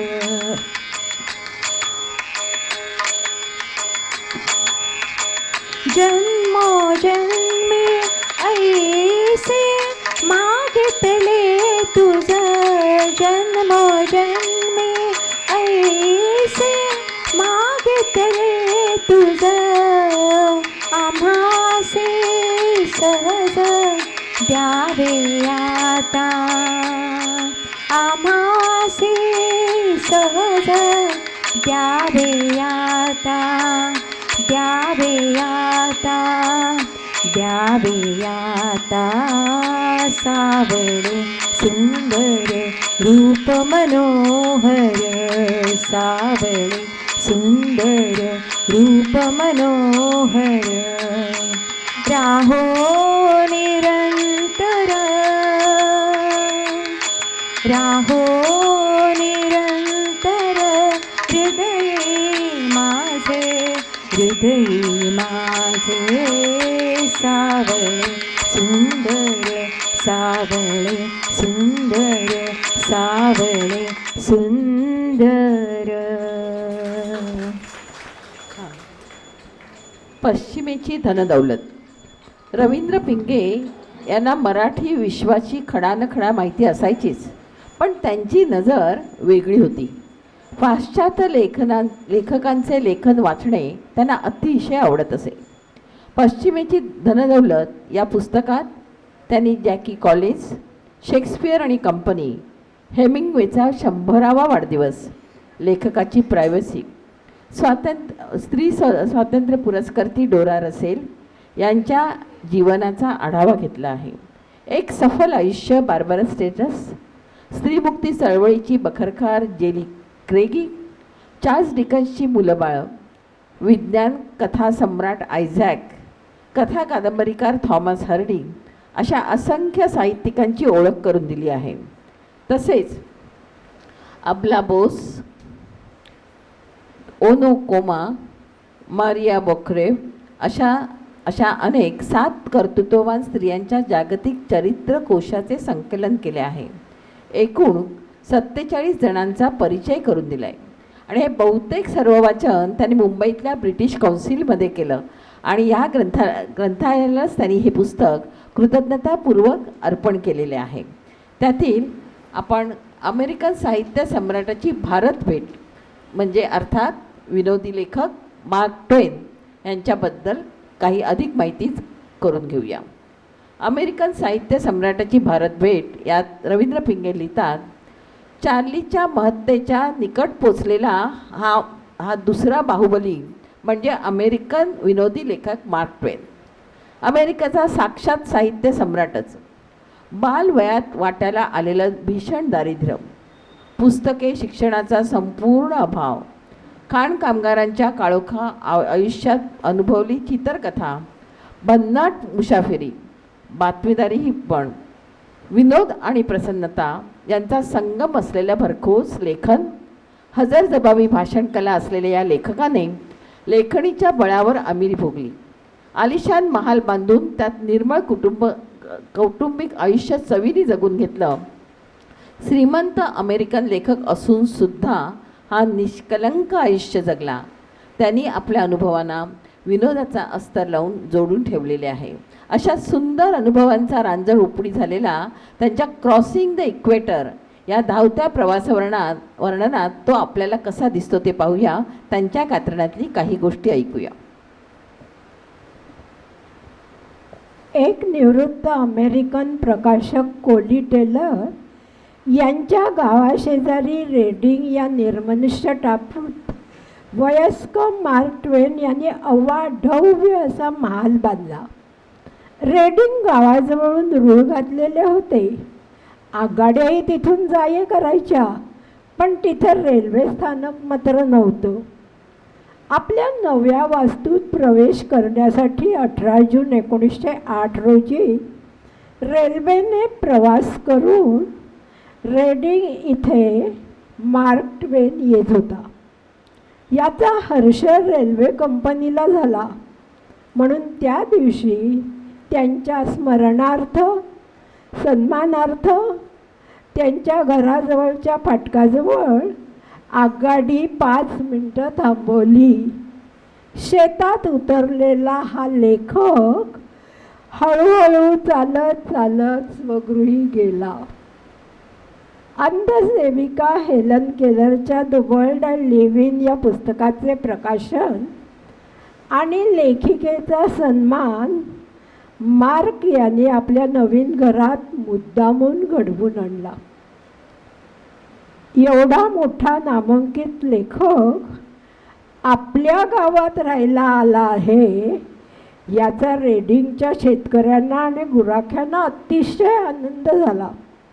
गावात ग्रंथालय नव्हतं, म्हणून त्यांनी मार्क ट्वेनच्या नावाने गावात ग्रंथालय वाचनालय सुरू करण्याचं ठरवलं. पुस्तकं गोळा झाली. त्यावेळी पाहुण्यांची प्रचंड गर्दी जमली होती, पण मार्क ट्वेन यांनी फक्त पुरुषांनीच $1 ग्रंथालय इमारत निधी द्यायचा आणि तो सुद्धा कर समजून अशी विनंती केली. ताबडतोब असंख्य डॉलर्स जमा झाले. मार्क ट्वेन यांच्यापाशी एक चमत्कारिक स्त्री दाक्षिण्य होतं. तो स्त्रियांना अतिशय सन्मानाने वागवत असे. मार्क ट्वेन यांनी हिंदुस्थानात सहकुटुंब येऊन 2 महिने भाषणांचा देशभर यशस्वी दौरा केला आणि स्वतःची पोतडी भरली. चौघांचं एक पथक तयार केलं आणि त्याला व्यावसायिक मनोरंजनकार असं नाव दिलं. ह्या भाषण मालिकेला त्यांनी शीर्षक दिलं होतं थोडंसं विरंगुळ्यासाठी. त्यांचं पहिलं भाषण 28 जानेवारी 1896 रोजी मुंबईतल्या नॉव्हेल्टी चित्रपटगृहात झालं. तिकिटाचा दर होता माणशी 4 रुपये. भाषणाला तुडुंब गर्दी झाली आणि सर्व तिकीटं हातोहात संपली. या भाषणाला हिंदू, मुसलमान आणि पारशी श्रोत्यांची विशेष उपस्थिती असे. लखनौच्या नबाबी क्लबमध्ये त्यांना शाही खानाही देण्यात आला होता. त्यावेळी कलकत्त्याचा स्वच्छ सूर्यप्रकाश, निसर्गातील रंगांची उधळण त्यांना मोहून गेली होती. हिंदुस्थानातील कावळ्यांवर सुद्धा त्यांनी सुंदर लेख लिहिला होता. बरं, शतक उलटून गेल्यानंतरही ज्यांचं लेखन चविष्ट वाटतं अशा भाग्यवंतांपैकी मार्क ट्वेन होता. आणि योगायोग पहा काय, मार्क ट्वेन जन्मला त्या दिवशी आकाशात हॅलेच्या धूमकेतूचं दर्शन जगाला झालं होतं. तो म्हणायचा, हॅलेच्या धूमकेतूनेच मला या जगात आणलं, आता हॅलेच मला घेऊन जाणार. आणि हे त्यांचे शब्द तंतोतंत खरे ठरले. 21 एप्रिल 1990 रोजी जेव्हा मार्क ट्वेन यांनी हे जग सोडलं, त्याच दिवशी हॅलेच्या धूमकेतूचे 78 वर्षांनंतर क्षितिजावर पुनरागमन झालं होतं. आता ऐकूया सर्वोत्तम रवींद्र पिंगे या पुस्तकाच्या अखेरीस माझं भरतवाक्यामध्ये रवींद्र पिंगे म्हणतात, माझा जन्म 13 मार्च 1926चा, म्हणजे 13 मार्च 2026 रोजी माझी जन्मशताब्दी असणार आहे. त्या दिवशी कोणालाही माझी आठवण नसेल, क्वचित कोणाला असेलही. रवींद्र पिंगे हे नाव त्यावेळी अडगळीत पडलेलं असेल, ही काळ्या दगडावरची रेघ. तथापि निराकार नियतीचा माझ्यावरती उदंड अनुग्रह आहे. माझा नातू चिरंजीव केदार ह्याचा जन्म नेमका 13 मार्च ह्याचा, हा सुंदर योगायोग आहे. 13 मार्च 2026 रोजी तो आणि त्याचे त्यावेळचे कुटुंबीय त्याचा वाढदिवस जल्लोषात साजरा करतील याची मला खात्री आहे. आणि लेखन केले तर तेवढं श्रेय मला पुरेसं आहे. प्रेम तर मला या जन्मी घरी दारी पोटभर मिळालं. अन्य कशावरही माझी वासना नाही. मी तृप्त आहे, मी तृप्त आहे. त्यांची श्रीरामावरती भक्ती होती, त्यामुळेच एक भक्तिगीत त्यांचं ऐकूया. श्रीरामावरचं भक्तिगीत ऐकूया.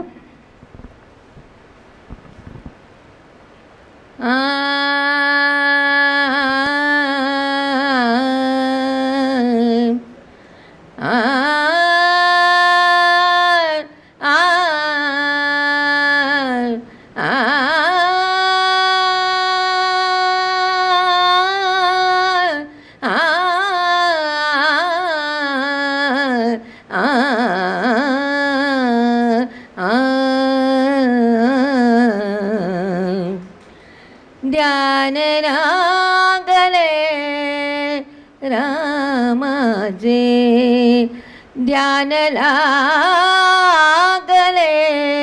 रामाचे, ध्यान लागले रामाचे.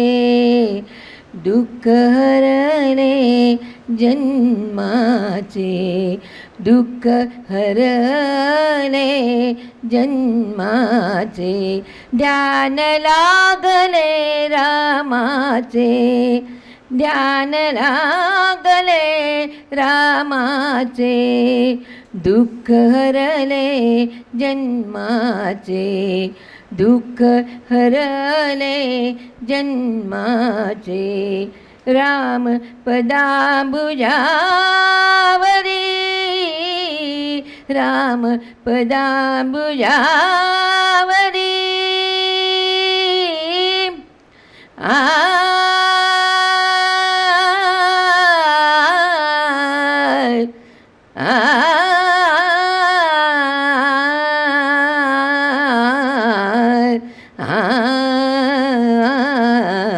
राम पदांबुजावरी.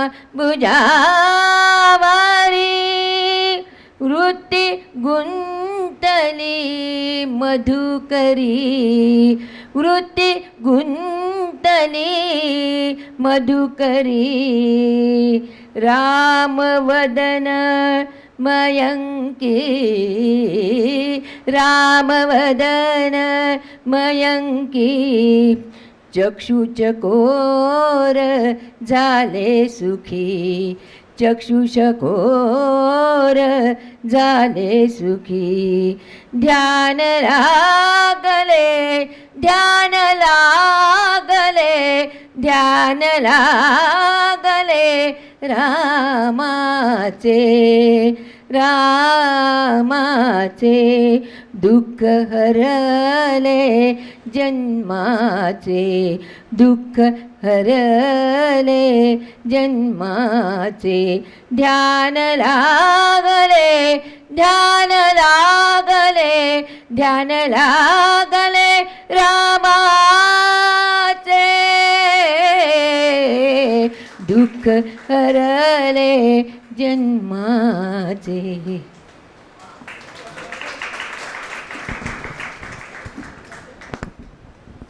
रवींद्र पिंगे यांना मानवंदना देण्यासाठी शब्दांकित केलेल्या मानपत्रात श्री वामन देशपांडे म्हणतात, काही शाश्वत फुलांना जन्मताच क्षणी चैतन्याचा वर प्राप्त झालेला असतो आणि ही भाग्यशाली फुलं कोमेजण्याच्या शापातून मुक्त झालेली असतात.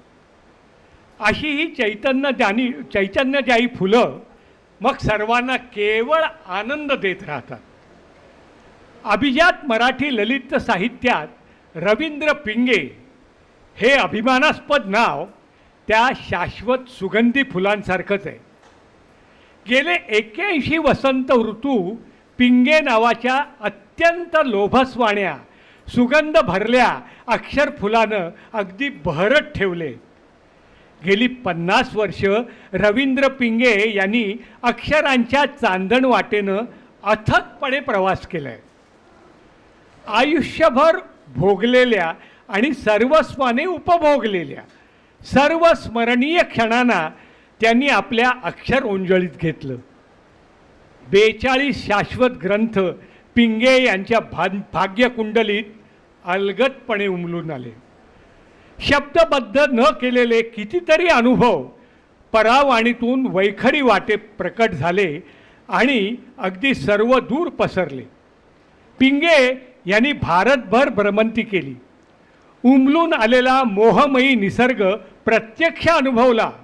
अनंत माणसं पिंगे यांच्या आयुष्यात आली.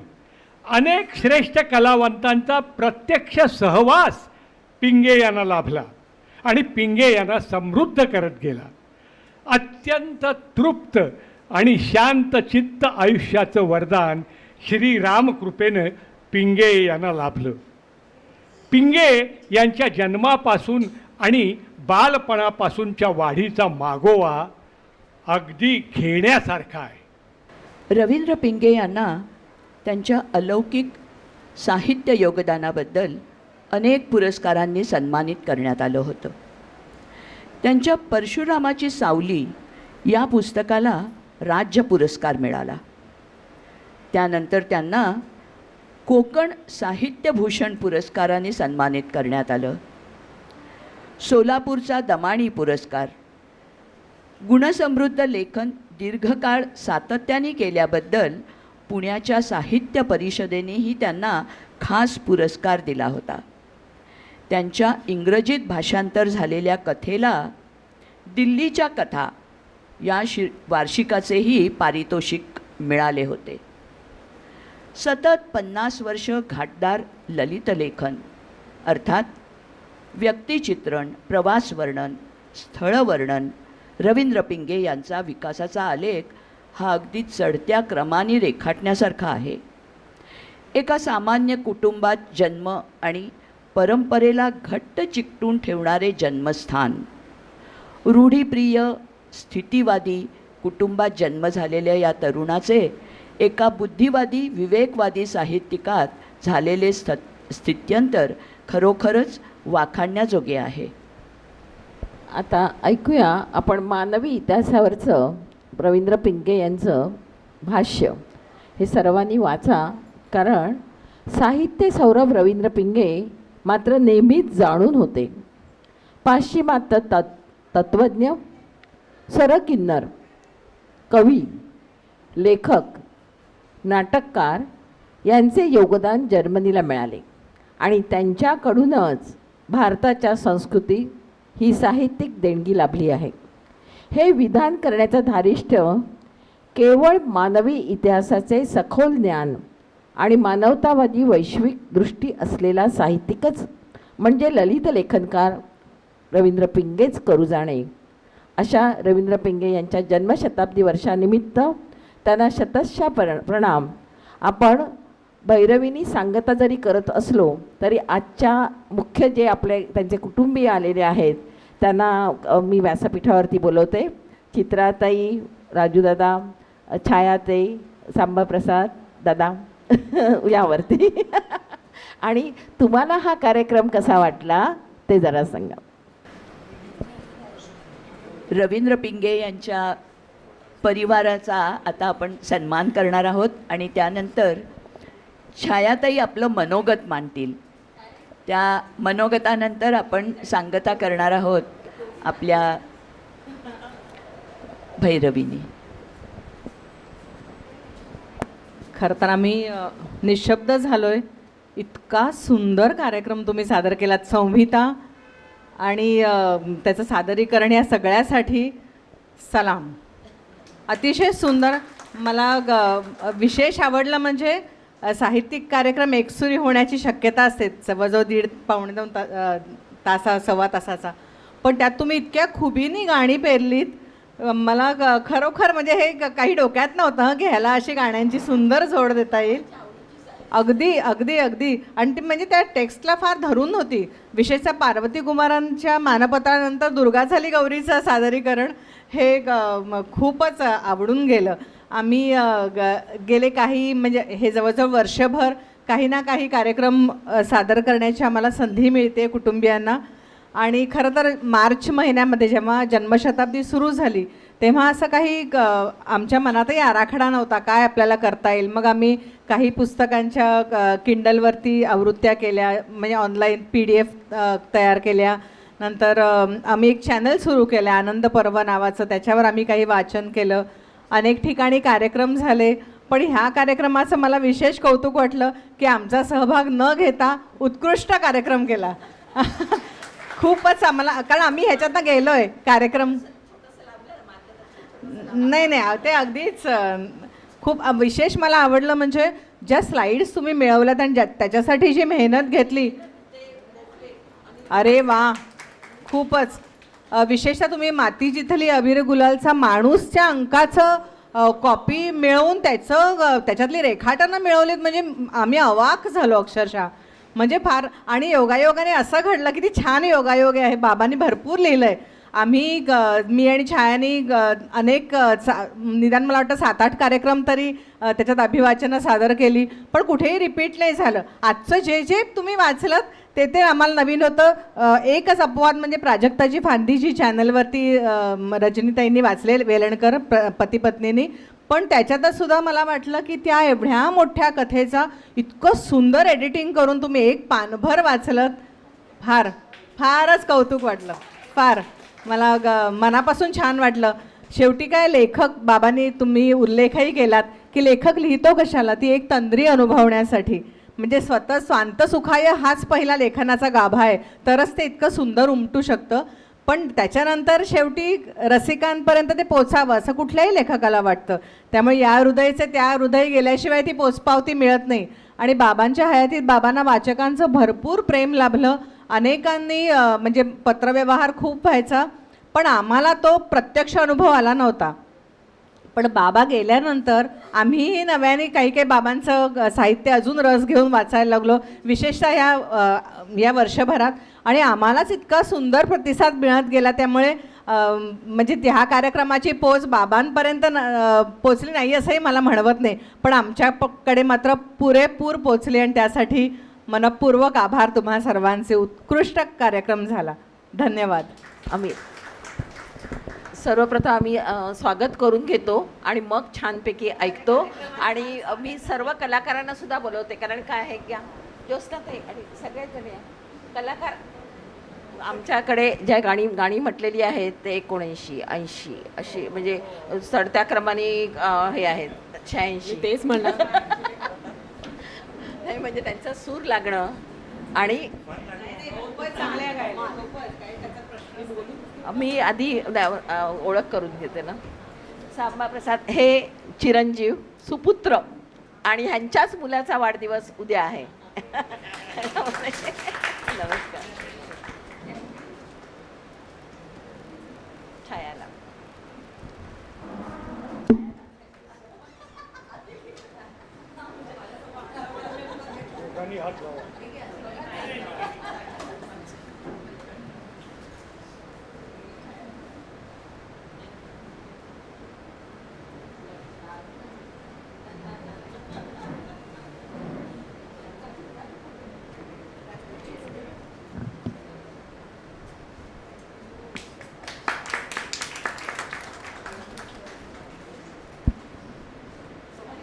राजू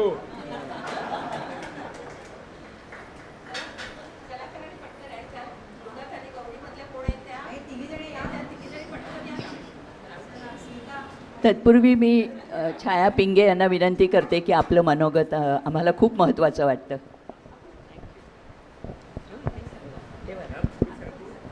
चित्रा बरंचसं बोललेलीच आहे, ॲक्च्युली तेच मुद्दे होते जे सांगायला हवे होते. असे मी थोडंसं ॲड करीन असं की गेली वर्षभर जरा खूप वरती एक घे. माईक जवळ घे. गेले वर्षभर जवळजवळ 10-12 कार्यक्रम जाहीररित्या झाले, ऑनलाईन झाले ते त्या व्यतिरिक्त होते. अनेक कार्यक्रम आम्ही पाहिले, काही ठिकाणी आम्ही पोचलोही नाही, परंतु कानावर बातम्या येत होत्या की अतिशय सुंदररित्या कार्यक्रम होत आहेत सगळीकडे. पण आज आता इथे आम्ही जन्मशताब्दीच्या सांगतेकडे आलेलो आहोत, जवळजवळ शेवटचा दिवस आहे असं आपण म्हणू.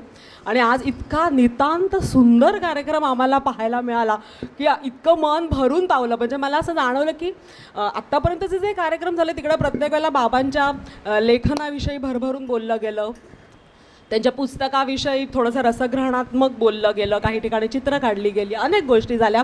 परंतु आजचा जो काही कार्यक्रम होता ना त्याला काही तोडच नाही आहे. म्हणजे फक्त बाबांच्या लेखनाचं वाचन झालं असं नाही, तर एकूण पूर्ण त्यांच्या कारकिर्दीचा एक आढावा घेताना इतक्या सुंदररित्या फार कमी शब्दांमध्ये इथं दाखवण्यातही आलं, बोलण्यातही आलं. ते एक मला खूप छान भावलं की त्यांचा कारकिर्दीचा थोडा जो आढावा घेतला होता पूर्ण तोच फार सुंदररित्या घेतला होता.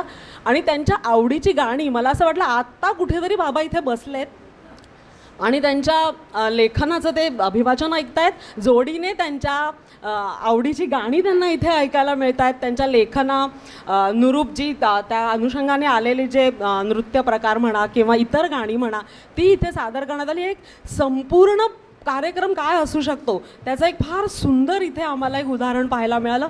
ज्यांनी कोणी मेहनत घेतली मला माहिती आहे, आम्हाला दोघींनाही माहिती आहे अशा प्रकारचा कार्यक्रम करण्यासाठी किती मेहनत घ्यायला लागते. आणि ती जी तेच मी सांगते की मला आणि चित्राला माहिती आहे अशा प्रकारचे कार्यक्रम करायचे म्हणजे इतकी मेहनत घ्यावी लागते. ज्यांनी कोणी लेखन केलं, मुळात संकल्पना फार सुंदर, जोडीने अभ्यासपूर्ण लेखन करणं आणि त्यासाठी या गाण्याची प्रॅक्टिस, नृत्याची प्रॅक्टिस, PPT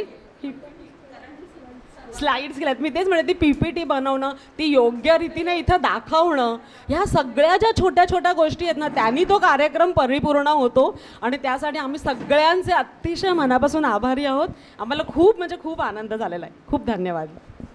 भैरवीनी सांगता होणारे अनिलला लवकर यावरती मला सांगायचं आहे की मायाताईंचं कौतुक असं की ध्यान लागले रामाचे हे गीत जे आहे ना, तुम्ही जर समजा यूट्यूबवरती ऐकलं त्याचा राग संपूर्ण वेगळा आहे. आणि मायाताईंनी तो चक्क एका दिवसामध्ये बरोबर त्यांना मी सांगितलं मला पुरिया धनश्री पाहिजे, तर त्या म्हणाल्या पुरिया धनश्री म्हणजे सगळं करावं लागेल. म्हटलं करावं तर लागेल, पण त्यांनी ते चॅलेंज केलं आणि खूप अतिशय सुरेख. आणि त्यांना मी एवढंही विचारलं की आधीचा मग चांगला असेल तर तो म्हणा काही हरकत नाही मला काही. ते म्हणतात नाही आता मी ह्याच्यामध्ये घुसले त्याच्यामुळे आता मी म्हणू शकत नाही. मुख्य म्हणजे श्रीराम कृपा हे बाबांचा खूप परवलीचा शब्द होता. त्या गाण्याने त्या गाण्याने कार्यक्रमाची सांगता झाली. खूपच छान, खूप छान वाटलं.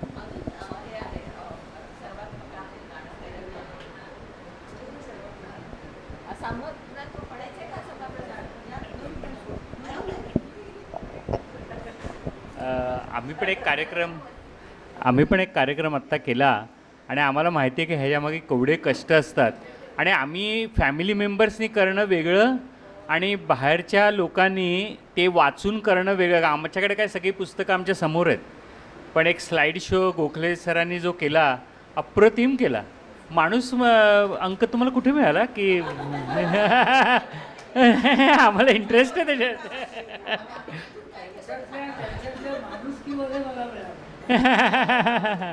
आणि रिसर्च टीम फॅन्टॅस्टिक रिसर्च झाला, प्रेझेंटेशन फॅन्टॅस्टिक, कलाकार गायन अप्रतिम, नाच अप्रतिम. आणि त्यांना बरोबर म्हणजे त्याच्यातला मानवंदनामधला पार्वती कुमार शोधूचा लेख काढून मग त्याच्याबरोबर करणं. कारण असा जो कार्यक्रम असतो म्हणजे लेखकाचा जो कार्यक्रम असतो तो खूप असा डल होऊ शकतो. जी कितीही आवडला तरी तो एकसुरी होऊ शकतो. म्हणजे आम्हाला 1 वर्षापूर्वी जेव्हा असाच विचार आलेला की कार्यक्रम कसा करूया, तर आम्हाला म्हणलं कसा कार्यक्रम करणार, कारण त्याच्यात जर गाणी नसतील, जसं आता पु ल देशपांडेंच्या ह्याच्यात गाणी खूप आहेत, त्यामुळे तो घरी येतो. पण आमच्या ह्याच्यात तरी तर तुम्ही तो अगदी सुंदर कोणी केला तो गुंफला सुंदर आणि फारच छान झाला. कौतुक केल्याबद्दल तर नक्कीच तुमचं कौतुक करते. हां, आणि कारण काय माहिती आहे, आम्ही रात्री 2 वाजेपर्यंत दोघं काम करतो. जेव्हा स्लाइड्स पुस्तकं मी दिवसभर वाचते, मला काय शॉर्ट सवय आहे, ते काढून बाजूला ठेवते आणि मग एकत्र जोडते. पण त्या स्लाईडमुळे त्याला आणखीन मजा येते आणि म्हणून ते काम ते नोकरी करतात खरी अजून, पण तरी रात्री आम्ही 2 वाजेपर्यंत बसून स्लाइड्स करतो. चित्रा, राजू, ह्या जोडप्याचं हेच वैशिष्ट्य आहे. तुम्ही त्यांचा आजचाच कार्य म्हणजे मला राहवत नाही म्हणून सांगते, कारण ते स्वतःबद्दल फार कमी बोलतात. की अतिशय मोठी मोठी डिस्कशन्स हा जरा गोड शब्द झाला, पण काय ते तुम्ही ओळखू शकता. ते सगळं तावून सुलाखून शेवटी ती स्लाईड फायनल होते. तर जेवढं कौतुक अनिल सरांचं तर आहेच, पण वासंतीचं देखील आहे की वासंती स्वतःला हवं तोपर्यंत ती स्वतः कष्ट करते आणि जोपर्यंत तिचं समाधान होत नाही. त्यामुळे ह्या जोडप्याचा अतिशय एक सुरी न होऊ देण्यासाठी सप्तसुरांचा केलेला वापर हा अतिशय चपखल होता. आणि दुसरं हे जे वाचलं आता आमचं उपळं आमचं अगदी सगळ्यांचंच प्रेम आहे. उपळं म्हणजे ते आम्हाला डोळ्यासमोर येत होतं स्लाईड्समुळेही आणि वाचनामुळे. त्यासाठी पण खूप धन्यवाद.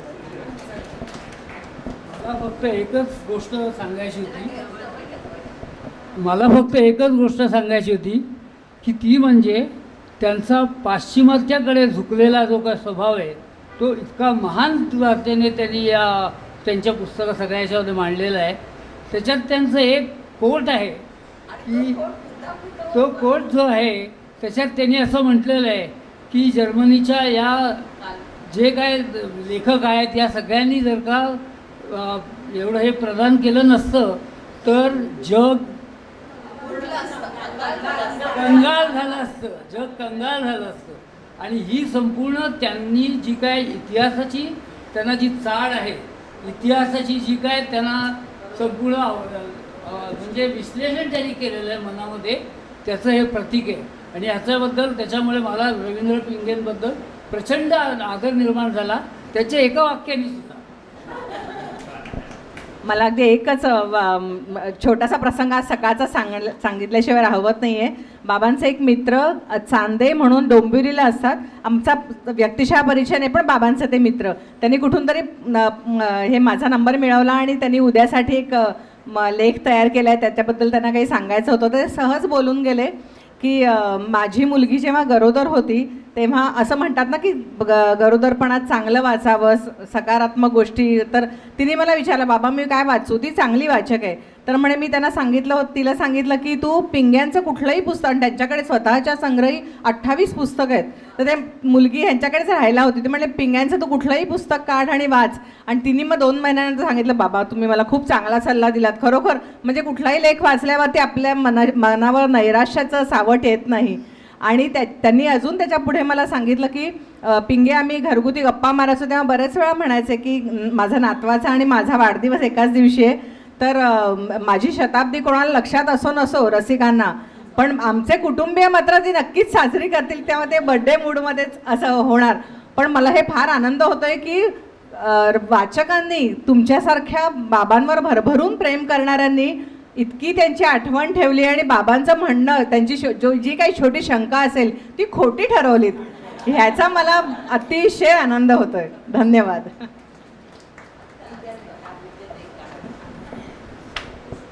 आता सर्वात्मका सर्वेश्वरा या भैरवीने आपण आजच्या कार्यक्रमाचा समारोप करूया. विद्यार्थी एवढं सगळं सांगितलं आहे, त्यामध्ये मी 2 वाक्य फक्त बोलणार आहे. मी पार्ले टिळक विद्यालयात शिक्षिका होते आणि 8वीला रवींद्र पेंगे यांचा धडा होता उपळे गाव आणि माझं बालपण, आणि तो मी शिकवलेला आणि त्यातला निसर्ग मला अजूनही आठवतो. त्याची मला आठवण झाली. हां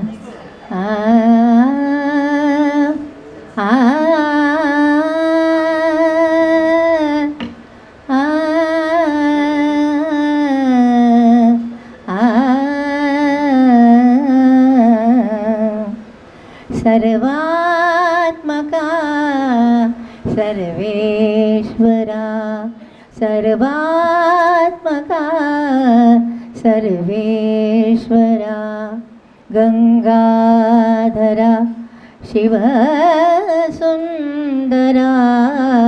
गंगाधरा शिवसुंदरा गंगाधरा शिवसुंदरा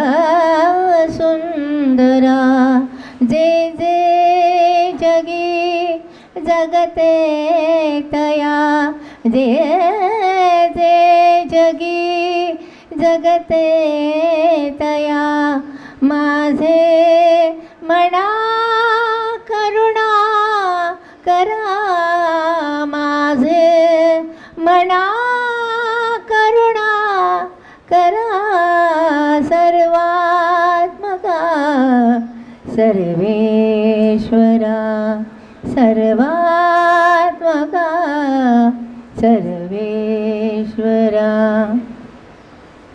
आदित्यया तिमिरात व्हा आदित्यया तिमिरात व्हा ऋग्वेदया हृदयात व्हा ऋग्वेदया हृदयात व्हा सृजनत्व द्या द्यार्यता सृजनत्व द्या द्यार्यता अनुदारिता दुरिता हरा अनुदारिता दुरिता हरा सर्वात्मका सर्वेश्वरा सर्वात्मका सर्वेश्वरा सारे माप माप मापद पाप मारे सा सर्वात्मका धप मप मगरे सा धपानी धपद मरे रे ग म ग रे ग रे सा सर्वात्मका सर्वेश्वरा सर्वेश्वरा सर्वेश्वरा.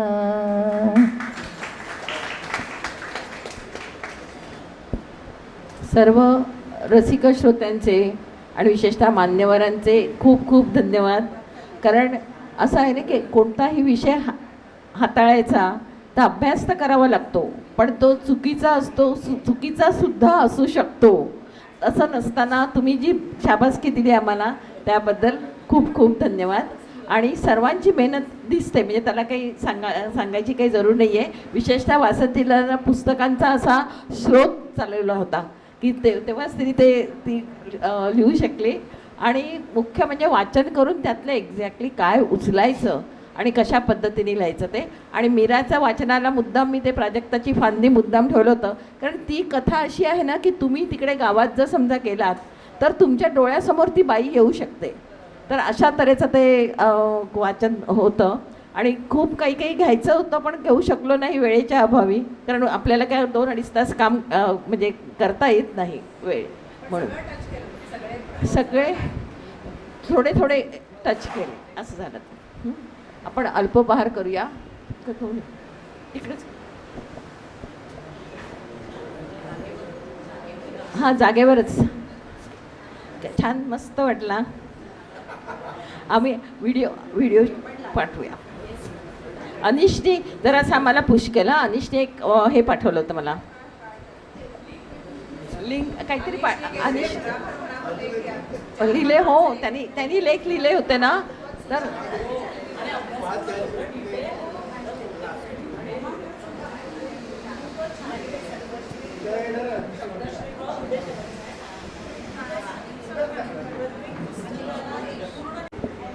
नाही, मला एक वैशिष्ट्य असं वाटलं की रवींद्र पिंगेंसारखा पारल्यात राहणारा माणूस अत्यंत जुन्या अशा प्रकारच्या वातावरणातून आलेला माणूस हा इतकंत महान अशा प्रकारच्या पातळीवरती पोचू शकतो. मी स्वतः मार्क्सवादी आहे आणि त्याच्यानंतर मला आश्चर्य वाटलं की ह्यांनी इंटरनॅशनलिझम, आंतरराष्ट्रीय वाद हा स्वतःचा तितका बिंबवून घेतला होता आणि त्यांनी संपूर्ण भारतातला नव्हे तर अत्यंत थोडे असे लोक आहेत की, आणि त्याच्यासारखा माणूस विलेपार्ल्यामध्ये मोठा झाला आणि त्यांनी नाव कमावलं आणि त्यांनी इतके महत्त्वाचे उपक्रम हे करून कॉन्ट्रीब्युशन केलं. ते मला फार महत्त्वाचं वाटतं. विलेपार्ल्यातला हा माणूस याच्याबद्दल मला अतिशय कौतुक वाटतं आहे. असं आणि त्यावेळी एका वाढदिवसाच्या वेळी तिथे असं प्रत्येकीने काय बोलायचं ते बोलायचं. तर त्यावेळी त्यांनी आठवण सांगितली होती. ती आठवण मला आत्ता जेव्हा ते त्यांच्या लेखात आहे की मार्क ट्वेन ह्याच्याकडे स्त्री दाक्षिण्य होतं आणि स्त्रियांना सन्मान देत होता मार्क ट्वेन, त्याची आठवण मला त्या ह्याच्याशी झाली की त्यांनी सांगितलं होतं की लग्न झाल्यानंतर काही दिवसांनी पिंगे त्यांना पगार देत होते. पगार म्हणजे थोडंसं असं मानधन देत होते. म्हणजे त्यांना काय खर्च करायचा असेल तर त्यासाठी स्वतःचे हक्काचे पैसे पाहिजेत म्हणून ते देत असत आणि त्याचा कधीही ते हिशोबही विचारत नसत. हे महत्त्वाचं की काय केलं त्या पैशांचं वगैरे त्यांनी त्या काळामध्ये सुद्धा कधी विचारलेलं नाही. तर म्हणजे खरोखरच यावरून म्हणजे त्यांचं प्रत्यक्ष पत्नीने सांगितलेलं त्यांचं मोठेपण आपल्या लक्षात येतं. ही आठवण रवींद्र पिंगे आमच्या घरी आले होते आणि त्यांनी त्यांचं एक पुस्तक आम्हाला प्रेझेंट दिलं होतं आणि ते नुकतेच कांचीच्या शंकराचार्यांकडे जाऊन आले होते आणि तिकडच्या खूप आठवणी त्यांनी सांगितल्या आणि तिकडे कशा प्रकारे संन्यास घेतात आणि त्याचं सगळं प्रोसिजर आणि त्यांना कसं काय वाटलं त्याच्याबद्दल आमच्याकडे खूप गोष्टी सांगितल्या त्यांनी. ही आठवण कधी विसरणार नाही. आणि शुभदा पिंगे पण आमच्याकडे चांगली मैत्री होती आमची. धन्यवाद.